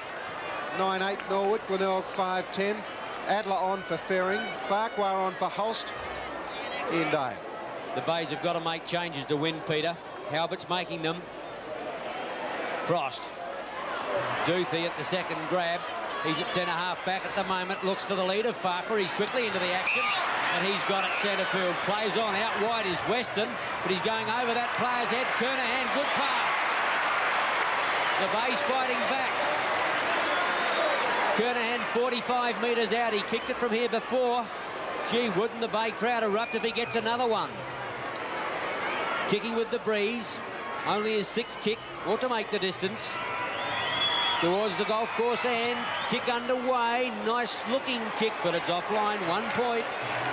The Bay still can't find the big wide opening. 16 scoring shots to 17, yet they still trail by 21 points. And Kernahan has kicked 1 goal, 3 in, and normally that would be 3-1 or 4 goals. Kicking off Winter. Gallagher, Michael Aish. Michael Aish couldn't mark it. McIntosh read it beautifully. He chances his arm. Gee, that was well played from the youngster. Runs a bit like a duck, but he covers ground reasonably well. Andrew Aish. Oh, well tackled Corns. He tackled him late, tackled him well. Corns is tackled. Holding the ball. 15 metres as well. And that'll go back to Andrew Aish. A veteran of over 300 games, Graham Corns. Played a few with North Melbourne. Roberts underneath it, no mark. McFarlane for Glenelg kicks it clear. The race is on. Fosdyke for Norwood. Will get there first. He's got Stemper. The tackle from Simons was a good one. And there'll be a ball in at the 18-minute mark. Norwood a 9-8, the Bays 5-11. Button in front spot. Thought about Thomas, but a free kick will go to Button. He's in front of his mark, but he's allowed to play on. Thomas. Andrew Aish settles, shoots, goal. Brilliantly done, Norwood. They're 10th. Aish's first. Norwood lead 10-8 to Glenelg 5-11 in the 1982 Grand Final. Possibly an umpire error when he let him go. Now, Button got the free kick. Now, there it is. The umpire should have brought him back behind the mark, but he let it play on. Still, Glenelg got a lucky one at the other end with Kernahan's mark. Norwood get the return favour. A good goal, Aish. Norwood 10-8, Glenelg 5-11. Kernahan up, but it was a tap down by Michael Annie. McDermott in. Michael Annie can't get it clear. Michael Aish can to Gallagher. The legs into attack again.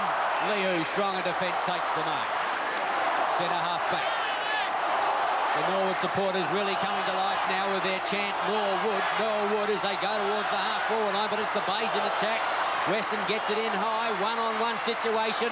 Lunners, oh, he's pulled off the ball. The umpire not sighted. McGuinness a chance. Lunners ducks the head. He's still in with a chance. Hooks around the corner. Might not make the distance. Close on the line. Touched. Oh, what desperate stuff. I think a free kick was missed. The Bays might have been unfortunate. Another point which they don't need. Well, they need them. 68 plays 42. Winters looked like that all day. I think he looked tired when he ran out onto the ground, but what a game he's played. Kicks it off wide. In front, Duthie put the one hand up, couldn't mark the ball. Simons wants it. Duthie swings it in long. Lunnis again. Bit of looseness down there. Michael Lunnis, not a body player, but an opportunist. The player that had the opportunity 30 seconds ago to kick a goal. Kick number 9 coming up. He's kicked over 50 goals this year from a forward pocket and half forward. Hasn't got one yet. He's got one now. Split the centre with that one. Lunnis, first goal. Norwood 10-8, the Bays 7-12. They needed it. Duthie did this well. Got past the 2 Norwood defenders.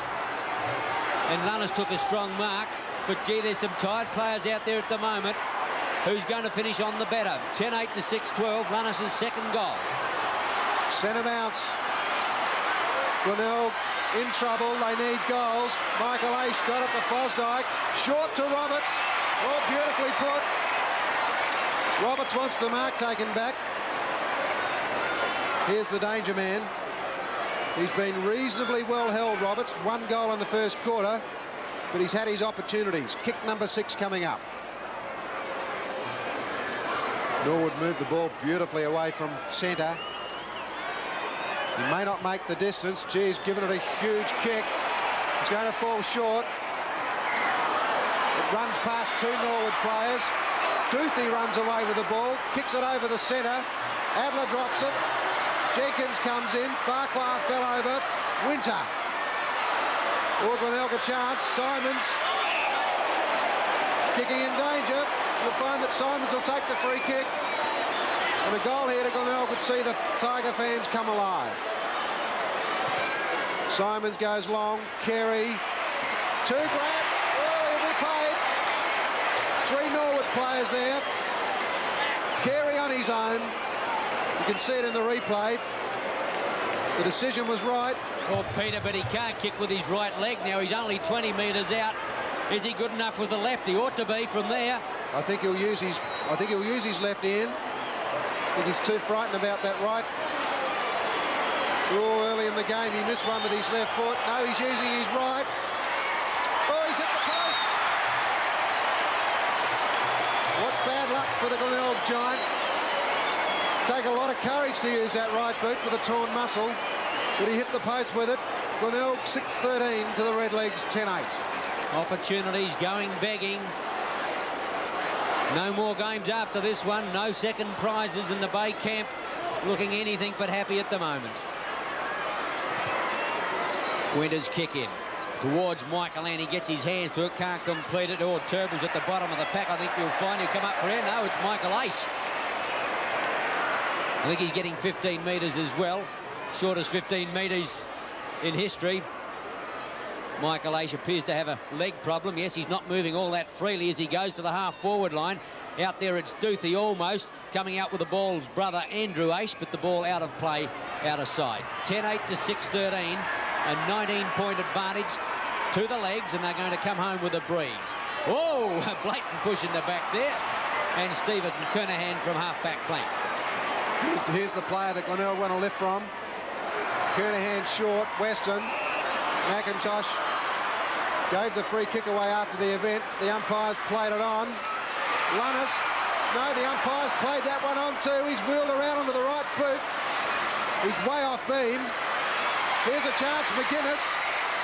Schmal keeps it in play. Gee, that was dangerous. Then he plays it on. Adler. And Weston. Adler playing the ball well, very close to the line. In comes McInerney. He's caught. Maynard takes it off him, then goes short to the centre of the ground. That's a dangerous kick. Down goes Marshall. He got a high tackle, but when you've got the ball, it eases the pain. Kernahan wants it at centre half forward. Button ran down to cover him. Not a good kick. Lunnis again, no mark. Simons. Caught. He pirouetted, then lost the ball. Neagle, Schmal was swatting flies in there too. Missed the ball and the body. We're approaching full-time. Norwood 10-8, Glenelg 6-13. That tackle of Turbill on Marshall took a lot out of the Norwood skipper. Gee, he's gone to the forward line, not looking healthy at all. Smale, Fosdyke, the legs running again.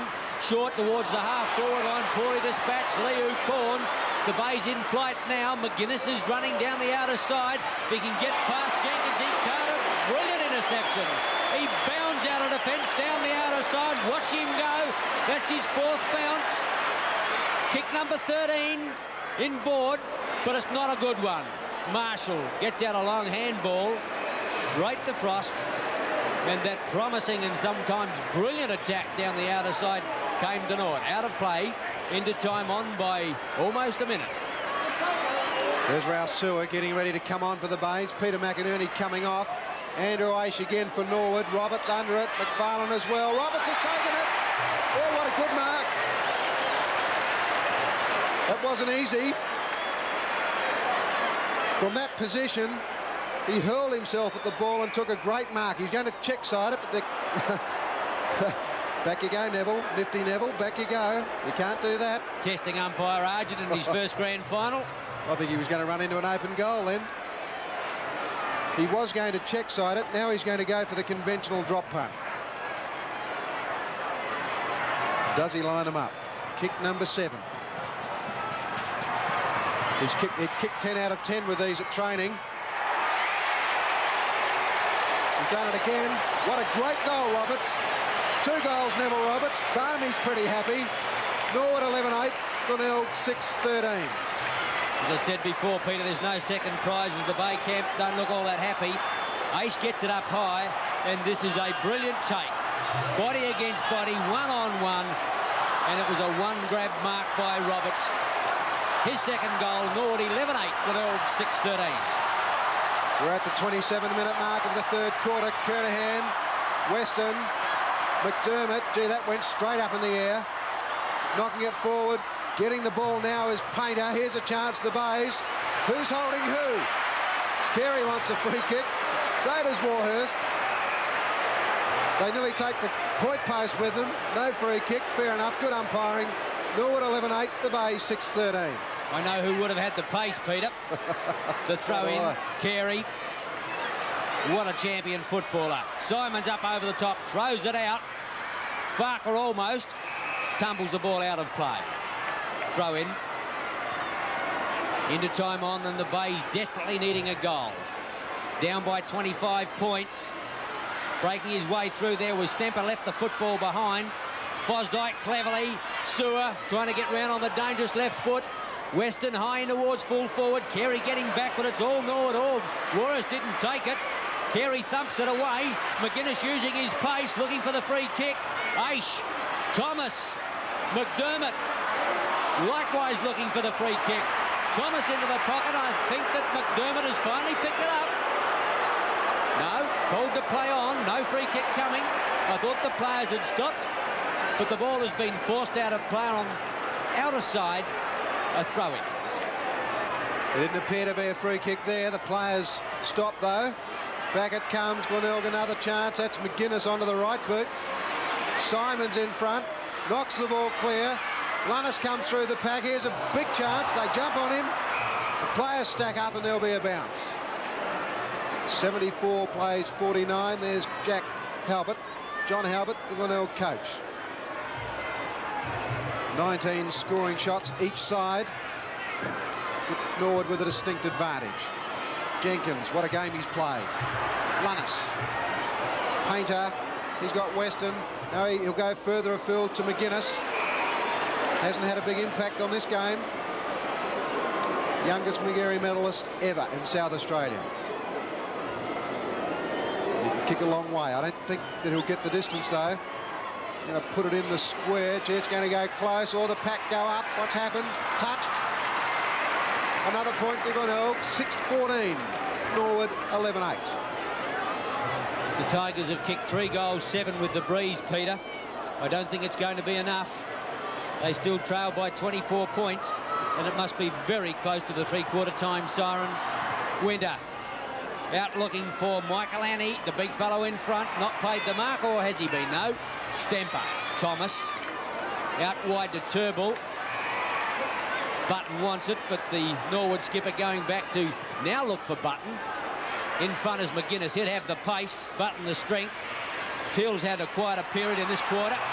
Umpire lets them put a throw in on the outer side. Over 30 minutes of the third quarter gone. Button against Kernahan. Button's tap. Liu. Corns swings out the light one. Weston. The base to the half-forward line. Simon's there. Wants to use his pace to get round Stemper. Keeps it in play. The youngster's got a chance. Close to that line. Lunnis. But the umpire has ruled the ball is out of play. Full forward left pocket. Simons wanted a free kick for an intentional out of bounds, but the umpire not impressed. 5 is Peter Carey. 6, Michael Farquhar. The siren's gone. The Norwood camp pretty happy about that. There's Neil Baum at three-quarter time at Football Park. Norwood 11-8, the Tigers 6-14. I'd agree with you, Ian. You're definitely not dead till you lie down. Glenelg are still in it. They're still in it with a chance. The start of the last quarter. Norwood 11-8, Glenelg 6-14. Turnbull takes it away from the centre. Oh, not a good kick. He was under pressure. The Glenelg player ran at him. Out comes Frost. Playing it well for Glenelg. Can kick a country mile, goes short. Oh, bad disposal. Terrible disposal. The free kick will be McIntosh. Weston may have gone to the centre for Glenelg. McIntosh will go long. Roberts is calling for it. McIntosh can't kick that far. Button underneath the ball. The big leap from behind was Neagle. There's Keith Thomas. Watch for Neville Roberts, a one-grab player. Michael Aish ran it beautifully. He's bringing it back. He's making problems for himself. Hooks it over the shoulder. Through it goes. That's his first goal. Oh, what a big goal for Norwood. 12-8 the legs. Glenelg 6-14. Well, Michael Aish has been one of the most brilliant footballers and ball handlers this state has produced for a long time. But today he really hasn't one-grabbed the ball. And even now you see him making hard work of it. But once he recovered, there was never any doubt that he was going to post his first goal and the legs kick away. 12-8 for the Bays, 6-14. There's 5 goals in it. Ferring and Carey, or Carey got it down but missed Weston with it. Stemper has his head almost pulled from the shoulder, gets it away. Aish, and here's a chance, Turnbull. Played pretty well, the Norwood captain. Gets around Seabohm very easily, then goes short. Gallagher's running backwards. And coming in is Jim Teal, who's now playing at centre half forward. A good mark, Teal. Oh, he's in trouble. The camera zooms in on him, and big Jim Teal is in trouble. Not often he goes down and doesn't get up. Let's have a look at it. Down he went. Looks like the knee, Peter. You can see him grimace as soon as he hit the turf. Well, he's up now, though. I think when you've got the ball in your hand, it makes a big difference. Heals injuries very quickly, Peter. It's like a baby with a rattle. Up goes Button. Couldn't take the mark. Through comes Thomas. Missed the ball completely. The umpire does the right thing and will bounce the ball right half-forward flank for Norwood. Button and Carey. The bodies go in. Carey used his body well, and I think he's going to win himself a free kick. The big fellow certainly hasn't given it away. He wants to play on quickly to McGuinness. A long one towards centre wing. Adler in control. Ferring it is, who takes the mark in front of Corns. Ferring can kick a country kilometre, normally. One of the biggest kicks in South Australian football. The crowd urging him to have a go, but it's a drop putt. Still a ground covering kick up towards Carey again. Carey can't pick it up. Farmed out towards McFarlane. Neagle in there, gets a beautiful set. Left foot towards goal. I think he's got it, another one. Number 4. Put your glasses down. It's going to be a tremendous effort for the Bays to get back from here. 13-8 the legs lead. Glenelg 6-14. 3 minutes into the final quarter of 1982. Gee, Neagle played that one well. I've got an idea he used his body to get McFarlane out. Let's have a look at it again. McFarlane's number 3, Neagle 48. Yes, he used it. Used it professionally. Gathered the ball and kicked his 4th very casually. 13-8 the Red Leagues. Glenelg 6-14. Carey against Ferring, who tried to go for the thump. Andrew Race through the hole again. A long one into forward. Setting himself. This is going to be close to a goal in any case. All just touched. It may have even been Neville Roberts who touched the ball, but it just bounced by the line. But a tremendous thrust then from Andrew Ace. David Frost, the Glenelg fullback. Can Glenelg come back? They're in a lot of trouble. Diabolical strife, in fact. Corns in front. Good mark. Hasn't had an impact on this game yet, Graham Corns. What a wonderful career he's had. That's kick number 6. Stamper dropped the ball. A high tackle. That's David Holst, who's back on the ground. He may be at half forward. Glenelg have made moves. Weston's in the centre, but he hasn't got a lot of run. Not too good across half back. Adler. Neil Barmer's made some good moves. He swings his players around very freely. Adler, a long kick to Norwood's attacking zone. Teal was into the back of the Glenelg player, or was... No, Teal was in the middle. He was sandwiched, and he'll get the free kick. Playing at centre-half forward now. Kick number 8. Centre-half forward it goes. All Glenelg players went up. None stayed down. Andrew Ace through the pack. Neagle again. Could this be goal number 5? It is. Oh, what a game he's played. A first-year player, one of the youngest players on the ground. Norwood 14-9, Glenelg 6-14. A permanent forward pocket. Watch the handball goes out. Button in after it. It was Andrew Ace who put out a lightning handball. Full face of Gold Eagle. Kick number 12, goal number 5. 14-9 to 6-14. It's Norwood's year. The bounce down. The Norwood fans have gone berserk. They can smell victory. Weston puts the ball down. Fosdyke desperate onto the ball, but it'll be a bounce. We're 6 minutes in.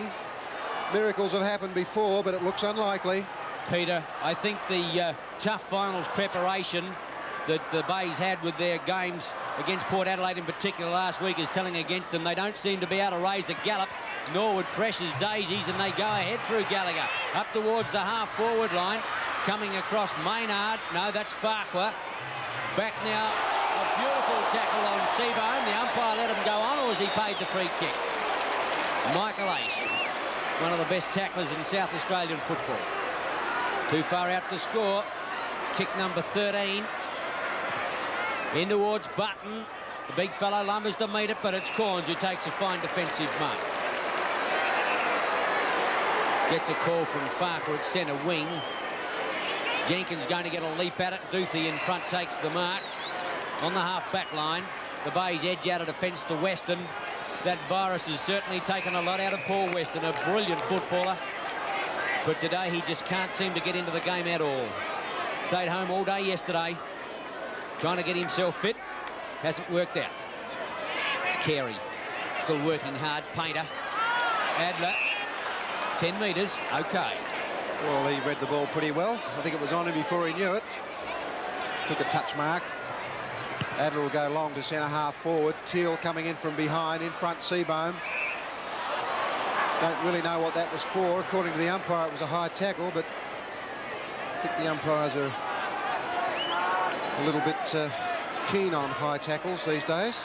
Anything that looks like a high tackle, they give a free kick. Maynard kicks it wide. Gee, that's dangerous. Marshall is outnumbered. Plays it well, though. He's got McFarlane. He won't use him. McInerney's short. The kick from the left foot wasn't bad, but it just missed him. Holster's got it for the Bays. Is there anybody home? Lunnis. Oh, great mark, Winter.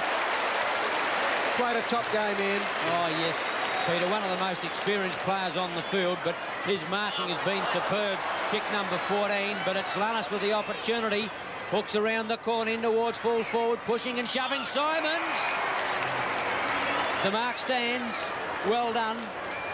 The boy is not built big. He's built like a Biafran donkey, but he stood his ground beautifully to take the mark. 25 metres out in front. John Halbert praying.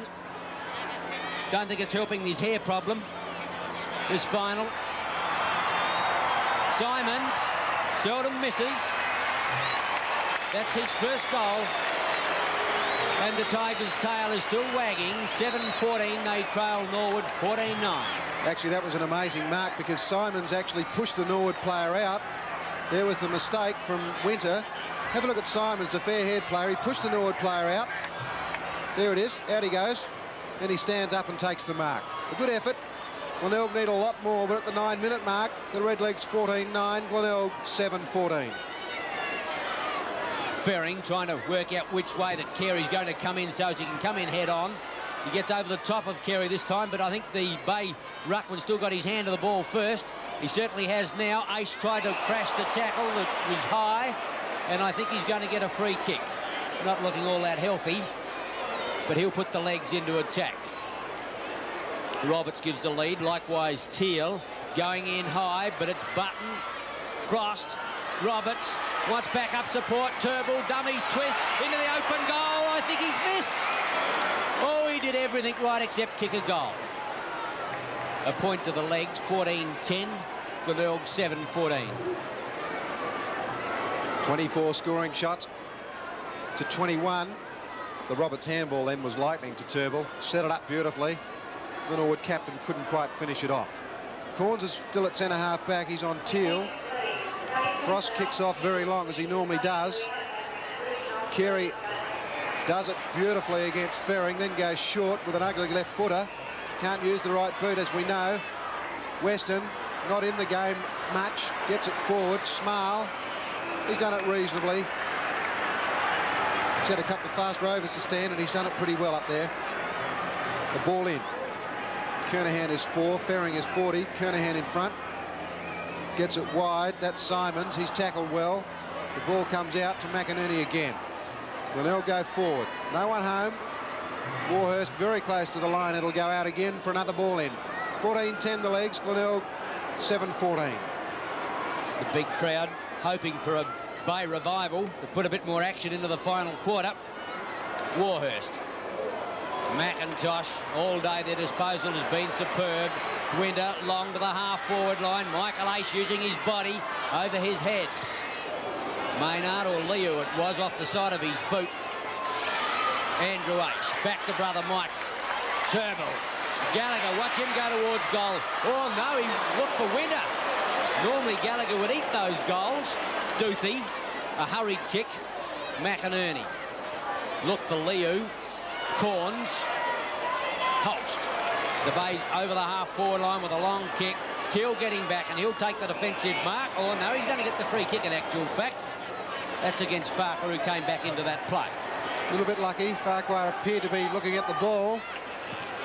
Adler to centre wing. Duthie and Aish. In comes Michael Aish. Maynard's got it, tries to get rid of it. Neagle kicked it. Didn't go very far. Players stack up and the umpire will bounce it. Some tired legs out there, particularly Bay legs. 14-10 to 7-14. A mammoth task confronting the Tigers. Carey and Button, a couple of giants. Neagle almost missed it. Keith Thomas, beautifully played. He doesn't miss many. Through it goes. Great goal, Thomas. His first goal, and that's the nail, the final nail in the coffin. I don't think Glenelg can get up from here. 15-10 Norwood, Glenelg 7-14. Yes, it's the legs, the fresh legs, that have been too much for Bays in the end. And also better disposal all day, and that was a classic example. What ball control. Corns can't catch him, and a magnificent running shot for goal by Keith Thomas. Roberts urging the umpire to whistle the goal. Neil Baum there, chewing madly.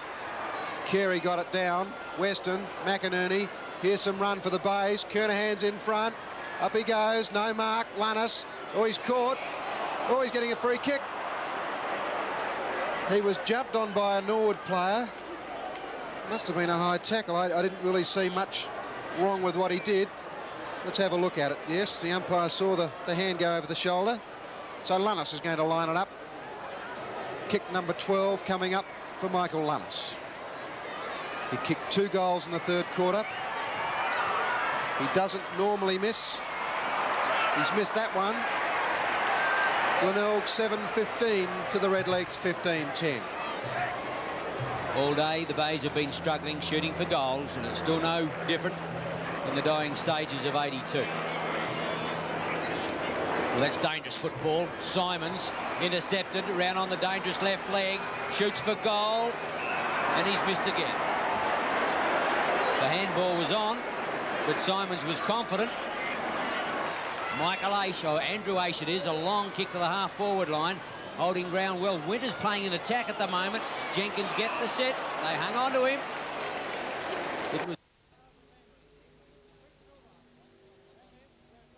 It's the way the ball will go, but McIntosh accepts it. Some 15 metres closer goal. Norwood playing possession football. Could go back to Jenkins. It's the way to do it, plus 15 metres. Not advisable football. The crowd happy about it. I would think mainly Norwood supporters. Danny Jenkins, what a fine game he's played. 25 metres out now after having come back from the half-back line. That's how far that he's rebounded. Kick number 15. 45-degree angle, and he has threaded it through. His first goal, Norwood going from strength to strength, 16-10. They lead Glenelg 7-16. Barmy doesn't smile very much, but there's one. Beauty Barmy. He'll be smiling tonight, Peter. Will he ever? Loose forward work, or loose defensive work from Glenelg. I don't know that Jenkins had to fall over, but if you got the chance to fall over, you may as well do it, because you can fool an umpire and get yourself 15 metres. Glenelg 7-16, Norwood 16-10. Kernahan on the ball now against Michaelani. Kernahan's tap away towards Michaelani. At least it was McInerney who got the kick away, but Adler takes it in defence. Swings it out wide. Turnbull, a chance for the legs to go into attack again. On the lead is Roberts. Handball, McIntosh. And again, Nagel. Button. Shoots. And he's missed. So easy. The Bays can't raise a gallop. They're that tired. Had a fine season, but as I mentioned, that hard finals build-up has made them leg weary. David Frost kicking off. Kernahan, here's a player that hasn't been able to get into the game for the Bays. Michael Aish going from strength to strength as well for Norwood. Corns behind, nearly takes the mark. There's Roberts. Maynard. McGuinness, he hasn't played well either. Weston to half forward. Farquhar from behind. There's Jim Teal and Jenkins. Jenkins short, looking for Gallagher. It's beautifully put. Gallagher dropped it. Jimmy LaHoo over the top. Painter. Back to LaHoo. McInerney wants it. Not the best kick, but McInerney's got it. Oh, he could have played on. Carey wants it wide. Now he wants it in the square. McInerney's confused. So am I. Peter Carey in the meantime. Trundle's after the ball, but the Redlegs are going to come out of trouble. Schmal it is. Warhurst, great backup from fullback. Turnbull plays a kick behind the game beautifully. Roberts on a lead. Super football. Norwood do it so well. Turnbull's had 20 kicks. The Roberts mark. Not much that McFarlane could do about that. Roberts has 2 goals, and this is kick number 9. Will he disguise it, or will he go long? Given it plenty of air. Well, that's going to be touched, just. Norwood 16-12 to the Bays 7-16. All day, the kicking to position of the legs has been superb. Have killed the Bays in that area. Frost. Simons. Oh, swung it out wide, but that wasn't good football. Didn't give Corns a chance. Thomas. Run the legs off his counterpart. Turnbull's got to beat Liu. Does it well. Goes in short. Nagel could kick his 6th. Decides to go back. Time is on Norwood's side. In no hurry at all. His 14th kick. He's already booted 5. Tough angle. The breeze will help. Oh, he can kick. Number 6. What a game from a young man in his first season, full season of league football. Now Neil Balme is allowing himself a smile. Look at the Norwood camp. Can't lose from here, 17-12 to 7-16. This is how it was done. That was perhaps almost holding the ball. And the umpire summed it up. On it went to Neagle, and he kicked his 6th goal. Michaelani and Kernahan. Line ball, Sewer can't, Thomas can. Look at him take the ball away. Chance Gallagher. Gallagher goes in short again. Gee, he's kicked a few short. Michael Aish around Seabohm, puts it in the air, gives it a chance. His second number, it's offline. Gee, it looked to be good from the eye. The crowd went up. It hit the post. Thought it came on the inside. David Frost, plenty of distance. Gee, he's a superb kicker of the ball. Michael Annie in front, Kernahan behind. The umpire is going to play it. Kernahan not happy. Michael Annie's played very well. His first half was good. When the heat was on, he was there. Both ends of the ground. Big Jim. Roberts. Winters down at full forward. Couldn't take the mark. Lee Hu. Hasn't got anyone to kick to. Finally chooses Kernahan. Good mark. This is where Glenelg have got problems. Most of their players are down on the back line. Teal fell over. Farquhar's after it. So is Weston. McDermott comes in. Sewer back on the ground. Oh, he's got Painter at centre-half forward. He's swallowed by Jenkins. Back goes Painter. Does it well. McInerney. This must be a goal, Glenelg. All Carey's got to do is do that. Carey's first goal. Glenelg have got a much belated one. 8-16 the Tigers. Norwood 17-13. Well, Carey's got a goal, but it doesn't hide the disappointment on the big fellow. He's had a magnificent season, and what a wonderful player he's been for Glenelg. Probably the best they've run the ball all day, although it was a fine effort by Jenkins to get it away. And Painter worked hard. McInerney just chips it away. And the Bays have got goal number 8 on the ball, but all too late. Back to the centre. Kernahan. Michael Annie now. Kernahan smashes it forward. Painter again. Tries to kick it in mid-flight. Teal and Stemper. Warhurst. Here's another chance for the Bays. Through goes Lunnis. Carries the ball too far. Weston comes in to help. Gets the handball out, but to no effect. It ends up with Keith Thomas. Norwood on the run again. Nagel leading. Thomas will go long. Roberts from behind. Couldn't take the mark. Corns missed it. McFarlane to Holst. Corns again. The big bear button. Neagle. The 6-goal man. Back to Keith Thomas. A high ball. Michael Aish. Oh, great mark, Aish. How did he do that? He read it good. Never took his eyes off the ball. It faded past Kernahan. And the champion took it very close to the ground.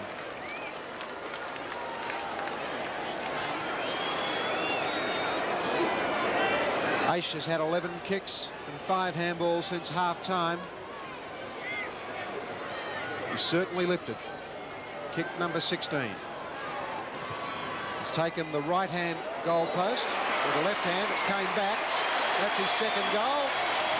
Norwood 18-13 to Glenelg 8-16. Full marks to Norwood, playing brilliant football. Their handball all day has been superb, and it's been quick. Thomas has played a fine game. Look at the courage of Michael Aish and the brilliance. We see a bit of a dust-up centre field there, but it'd be stupid to get reported at this late stage of the season, and there's nothing really riding on it now. Kernahan again. Oh, he got very high for that one. He smacked it to centre-half forward. Teal stood his ground and boots the ball back. Maynard and Gallagher. Maynard got front spot. I really don't know what that free kick was for, but perhaps one out of sympathy from the umpire. Sewer. Not a good kick. Doesn't give his forwards any chance at all, and it's gone over for a ball in.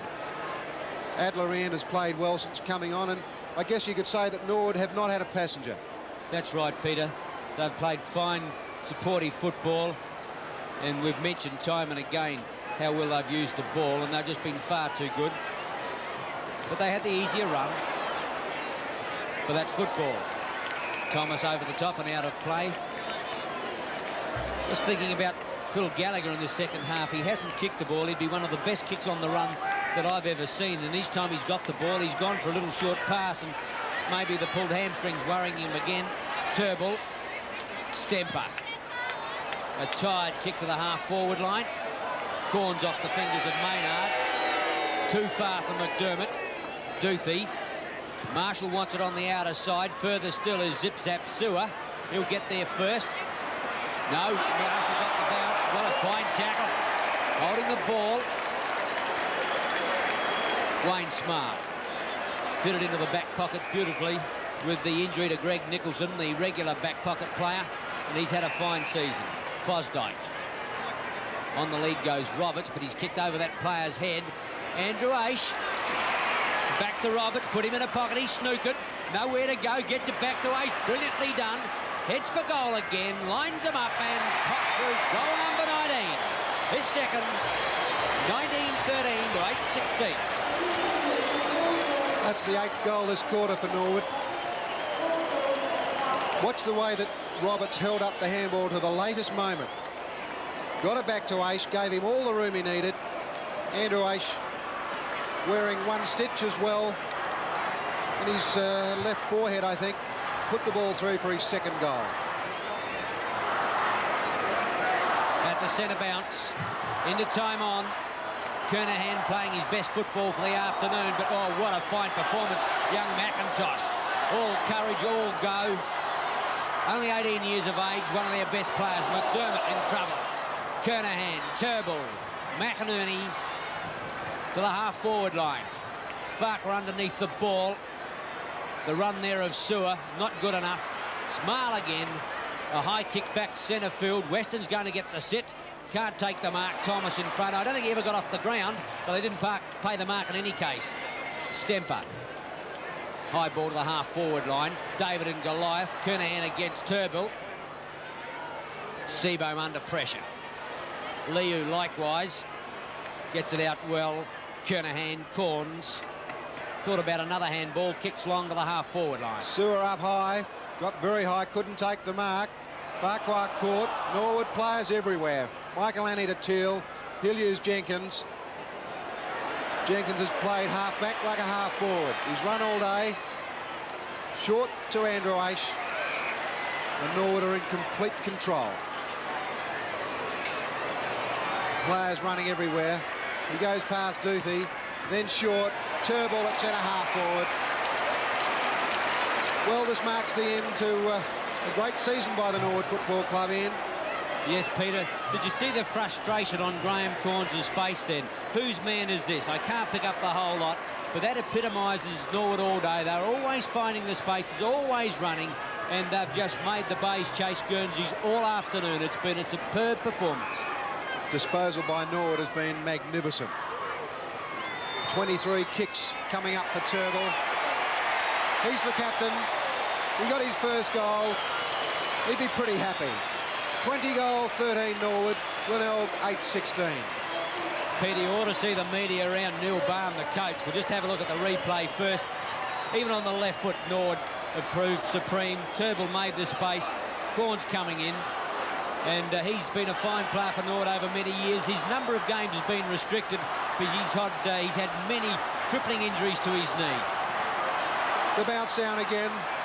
It's a formality now. There's not much time to go. Weston got it to Simons. Farquhar back to Simons. The full forward it goes. Adler, Sewer, Lunnis.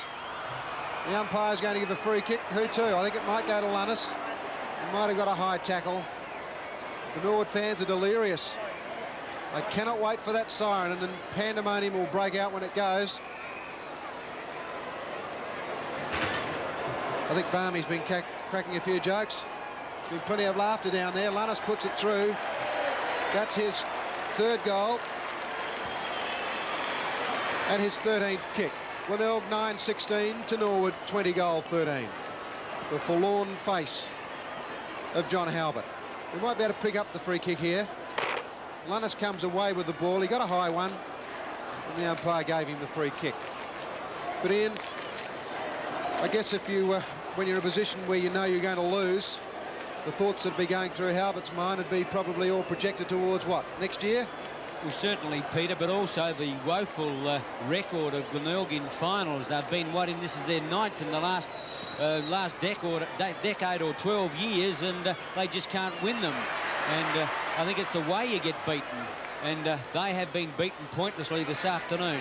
But it's been a fine effort to get to the grand final. You saw Stephen Highwood's face in the screen a little while ago. He was their reserves coach, and he won a premiership, but it's the senior premiership that counts. Marshall has been paid the mark on the outer side. Over 30 minutes of time has gone, and it must be very close to the final siren. A nice kick by Marshall has found Simon. Simon's too far out to score. On the lead was Lunnis. Underground towards that player. He almost took it. One grab by Adler, smothered well. Thomas needs backup support. Fosdyke still conceding ground. Teal again a fine. Lunnis still with plenty of run in his legs. Inside the half-forward line, he puts it up for Carey. Super stands his ground. The big fellow can just lumber to meet the ball. The umpire says kick into the danger. And Peter Carey holding his hands. And it just could be his last kick for football in 1982. Now, is he going to give it to his right leg? No, he won't even take the chance. McDermott misses, and that epitomises Glenelg's effort all afternoon. Another point to Glenelg, 9-17 to Norwood, 20-13, and we've played 31.5 minutes of the game. That tells the story. Poor old Peter Carey just couldn't kick the ball. The Norwood captain's got it. Greg Turville. He's taking his time too. I think he wants a rest. He wants the siren to go. Keith Thomas, he takes off, puts it to centre wing. Or Gallagher was in the back of Maynard, and Maynard will take the free kick. The siren must be close. 32 minutes have just passed. Kernahan's got it now. He'll give it to McInerney. McInerney has been Glenelg's biggest kick winner, over 20 kicks. There's Duthie. The Glenelg players are almost out on their feet. Michael Annie, Gallagher, the siren must go. Corns in front. The big bear Button knocks it close to the boundary line, and out it goes. There's Barmy. He knows he's got the 1982 premiership. He'll be the second Victorian coach to win a flag here. Mike Patterson was the other one, the old Swamp Fox from Richmond, both from Richmond. He won it with North Adelaide in 1971 and 1972. Barmy's going to do it in 1982. Maynard goes to centre half forward. Sewer's got the ball, but they're all playing from memory at the moment. Here it is. 32 minutes, 55 seconds into the last quarter. The siren's gone. Neil Barmer's getting the pats on the back and the accolades from all of his colleagues. A great victory, Norwood. 20 goal, 13 to Glenelg, 9-17. Neil Barm congratulating his players. There's Neville Roberts. That's his first grand final. He didn't play in one with Richmond. There's Philip Gallagher. It was pretty hard for him to come back into the team. Wayne Schmarl is 42 there. Barm is a very popular character with the Norwood club, the Norwood people, and more particularly, or more significantly, with the Norwood players. Neil Button is number 30.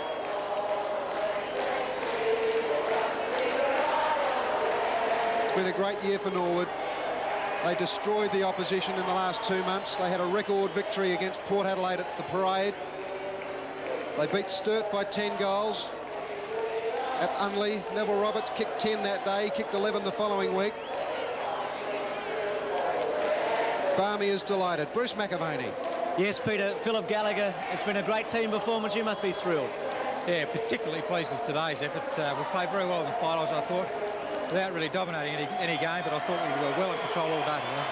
Well, I spoke to your father at half-time, Phil, and Sammy and you have now played in Norwood's last 6 premiership wins. Yes, not a bad effort, I suppose. How does this one compare with 75 and 78? it's probably a better effort because I think we were the best side over the season. Well, I felt we were the best side over the last half of the season. We showed that in the final, so it was very, very pleasing. Phil, I'll let you celebrate. Well done, congratulations. Thanks very much. I think we'll grab Neil Barm. Barmy, only the second Victorian coach to coach a premiership side in South Australia. Congratulations. West Australian, me? well, you are too. Yes. It's a bit of a letdown, I guess, now because it was such a big effort. I'm very proud of the boys. I thought they were terrific. Could you enjoy the footy today? Well, the last 15 minutes, the pressure was off a bit, but then it wasn't much of a game then. So, it's very hard to enjoy because there's a lot of pressure on, but if I'm ever going to enjoy one, today was the day because they played beautiful footy. We made a few errors of disposal or whatever, but their effort was there all the time.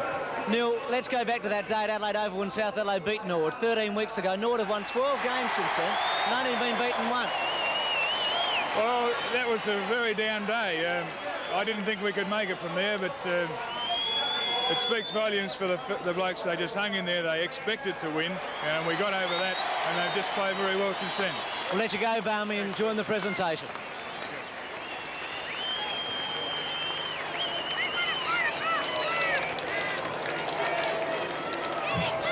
Congratulations, Brett. Thank you very much.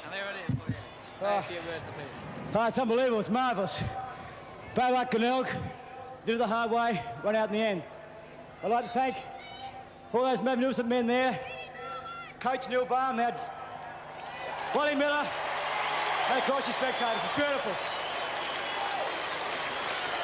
Ladies and gentlemen, I'm sure you'd all like to hear from the coach, Neil Barm. Neil Barm.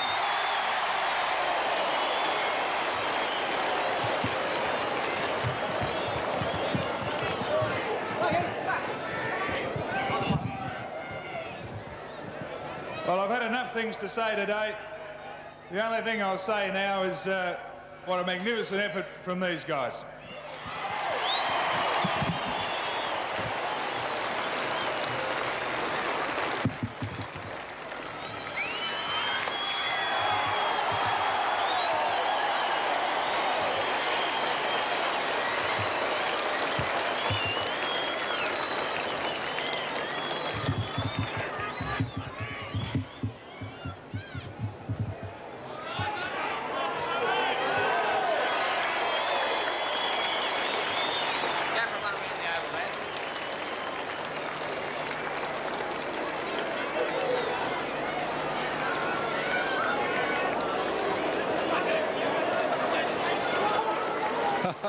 Neville Roberts has hugged a few things in his life, but he's never hugged anything as memorable as that. The Premiership Cup, what a great comment from Mr. Max Bashir, the SANFL president, when he said, go for a run around the oval, lads. You wouldn't think they'd have the energy, but a magnificent victory. There's Jimmy Teal. Warhurst there, number 40. He's got a bottle of champagne, Bruce. He must be pretty happy, and young Warhurst did play a great game. Neville Roberts there, and Neville Roberts has made it clear to the public that what he wanted to do was to play in a grand final, and now he's done it. Peter, great performance, wasn't it, by Roberts? He came across, of course, from West Torrens at the beginning of this season. I think Norwood paid $37,500 for Roberts, and 83 goals in the season. He's made a lot of others, and he said at the beginning of the year that's the reason he left West Torrens, because before he retired he wanted to play in a premiership side. Well, he's got his wish. Yeah, he's definitely a winner, Bruce. He likes success, don't we all? But he put himself on the line, and I think that Neil Barm, in his playing days at Richmond, he had a lot of association with Neville. He knew how good he was, paid the price, and got the result. But, gee, they didn't have a passenger, Bruce, not one. McIntosh, when he went into the centre, was a top player for Norwood. There they go, running around the ground, and McIntosh in particular, I think, Bruce, was a great move to the centre. It was, Peter. McIntosh's performance was fantastic. He'll probably be the best player on the ground when you sum it up. Neagle got 6 goals. He just doesn't miss, does he, from the forward pocket? Oh, he hates to miss. He's a great kick. Michael Aish got better as the game got on, so did Andrew Aish. I thought the half-back line was magnificent all day. Jenkins on one flank, Stemper on the last, and Peter, I think it's Frankie Stemper's last game, and what a way to go out for him. Well, I guess he's made the decision, but Oh, I don't know. For a player that's playing so well, it's a bit like Bruce Doull. Bruce Doull said during the year he might give it away, and now he's going to play on. Perhaps Frank might change his mind, Bruce. Well, the incentive's there. I mean, there's a very good chance that Norwood can make it 2 in a row next year. They've got a lot of young players. I doubt whether any of the other players will be retiring, so there's a great chance that Norwood can go on. So he might go on in 1983. But what about, just for one moment, thinking of Graham Corns and perhaps John Howard? I wonder if we've seen the end of Cornsey today, and what a great effort it was by him. Yeah, I've got a feeling it is, Bruce. I don't think Graham Corns will play again. He's strongly rumoured to have a big chance for coach of South Adelaide. John Halbert, I don't know. I guess that his position will be summed up in the next week or so, but yeah, I guess that with the grand final there's a lot of sadness as well. Some players play their last game, and as you say, Corns and Stemper, it could be their last game. Well, the Norwood players are about to make their way down the race. Ian Day will be down there to join them in just a moment. What a great day it is for Norwood, from the youngest McIntosh to the oldest like Button and Stemper and those players. Of course, players like Greg Nicholson have had a lot to do with this Norwood win, and of course John Wynn's been very much involved too with the coaching side of it, and I think they're enjoying it along with Glenn Rosser just as much as Neil Baum. I think Ian Day's in a position to talk to the Norwood players. Very happy, Ian. Very tired by the sound of things too. Very tired. Did you think that it was going to be as easy? Well, it wasn't easy. Well, yeah, right. I mean, did you think he was going to win by as much? Well, I was pretty confident during the week. I got a lot of confidence in the kids, and I knew that they'd keep running, so I thought we had a pretty good show, and you know, I figured if we were going to win, we'd win well. To half-time, it was a very tough, low-scoring, bruising affair, but finally you got clear in that last quarter, and I thought it was your running players that did it for you. That's right. They kept on coming down. The ball was coming in to pull forward high. We were fortunate enough to bring the ball to the ground. They kept coming through and pinching it and kicking goals, and it made me real happy. You're very subdued, really. I remember in 1978 when I interviewed you, you were really whooping it up. Perhaps time tells you to take it a little easier? A big night. Oh, the body's too sore to get too excited at the moment. I've got to get some anaesthetic into it. Neil, congratulations and well played. Thanks, Ian. Right, we'll try to find some few other players.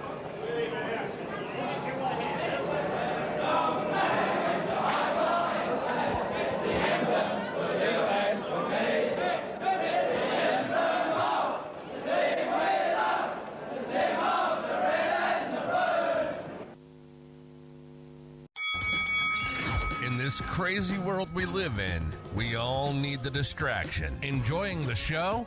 Like, rate, and subscribe. Hook up and connect with us on social media at Sportscast SA. We'll see you next time on Game On.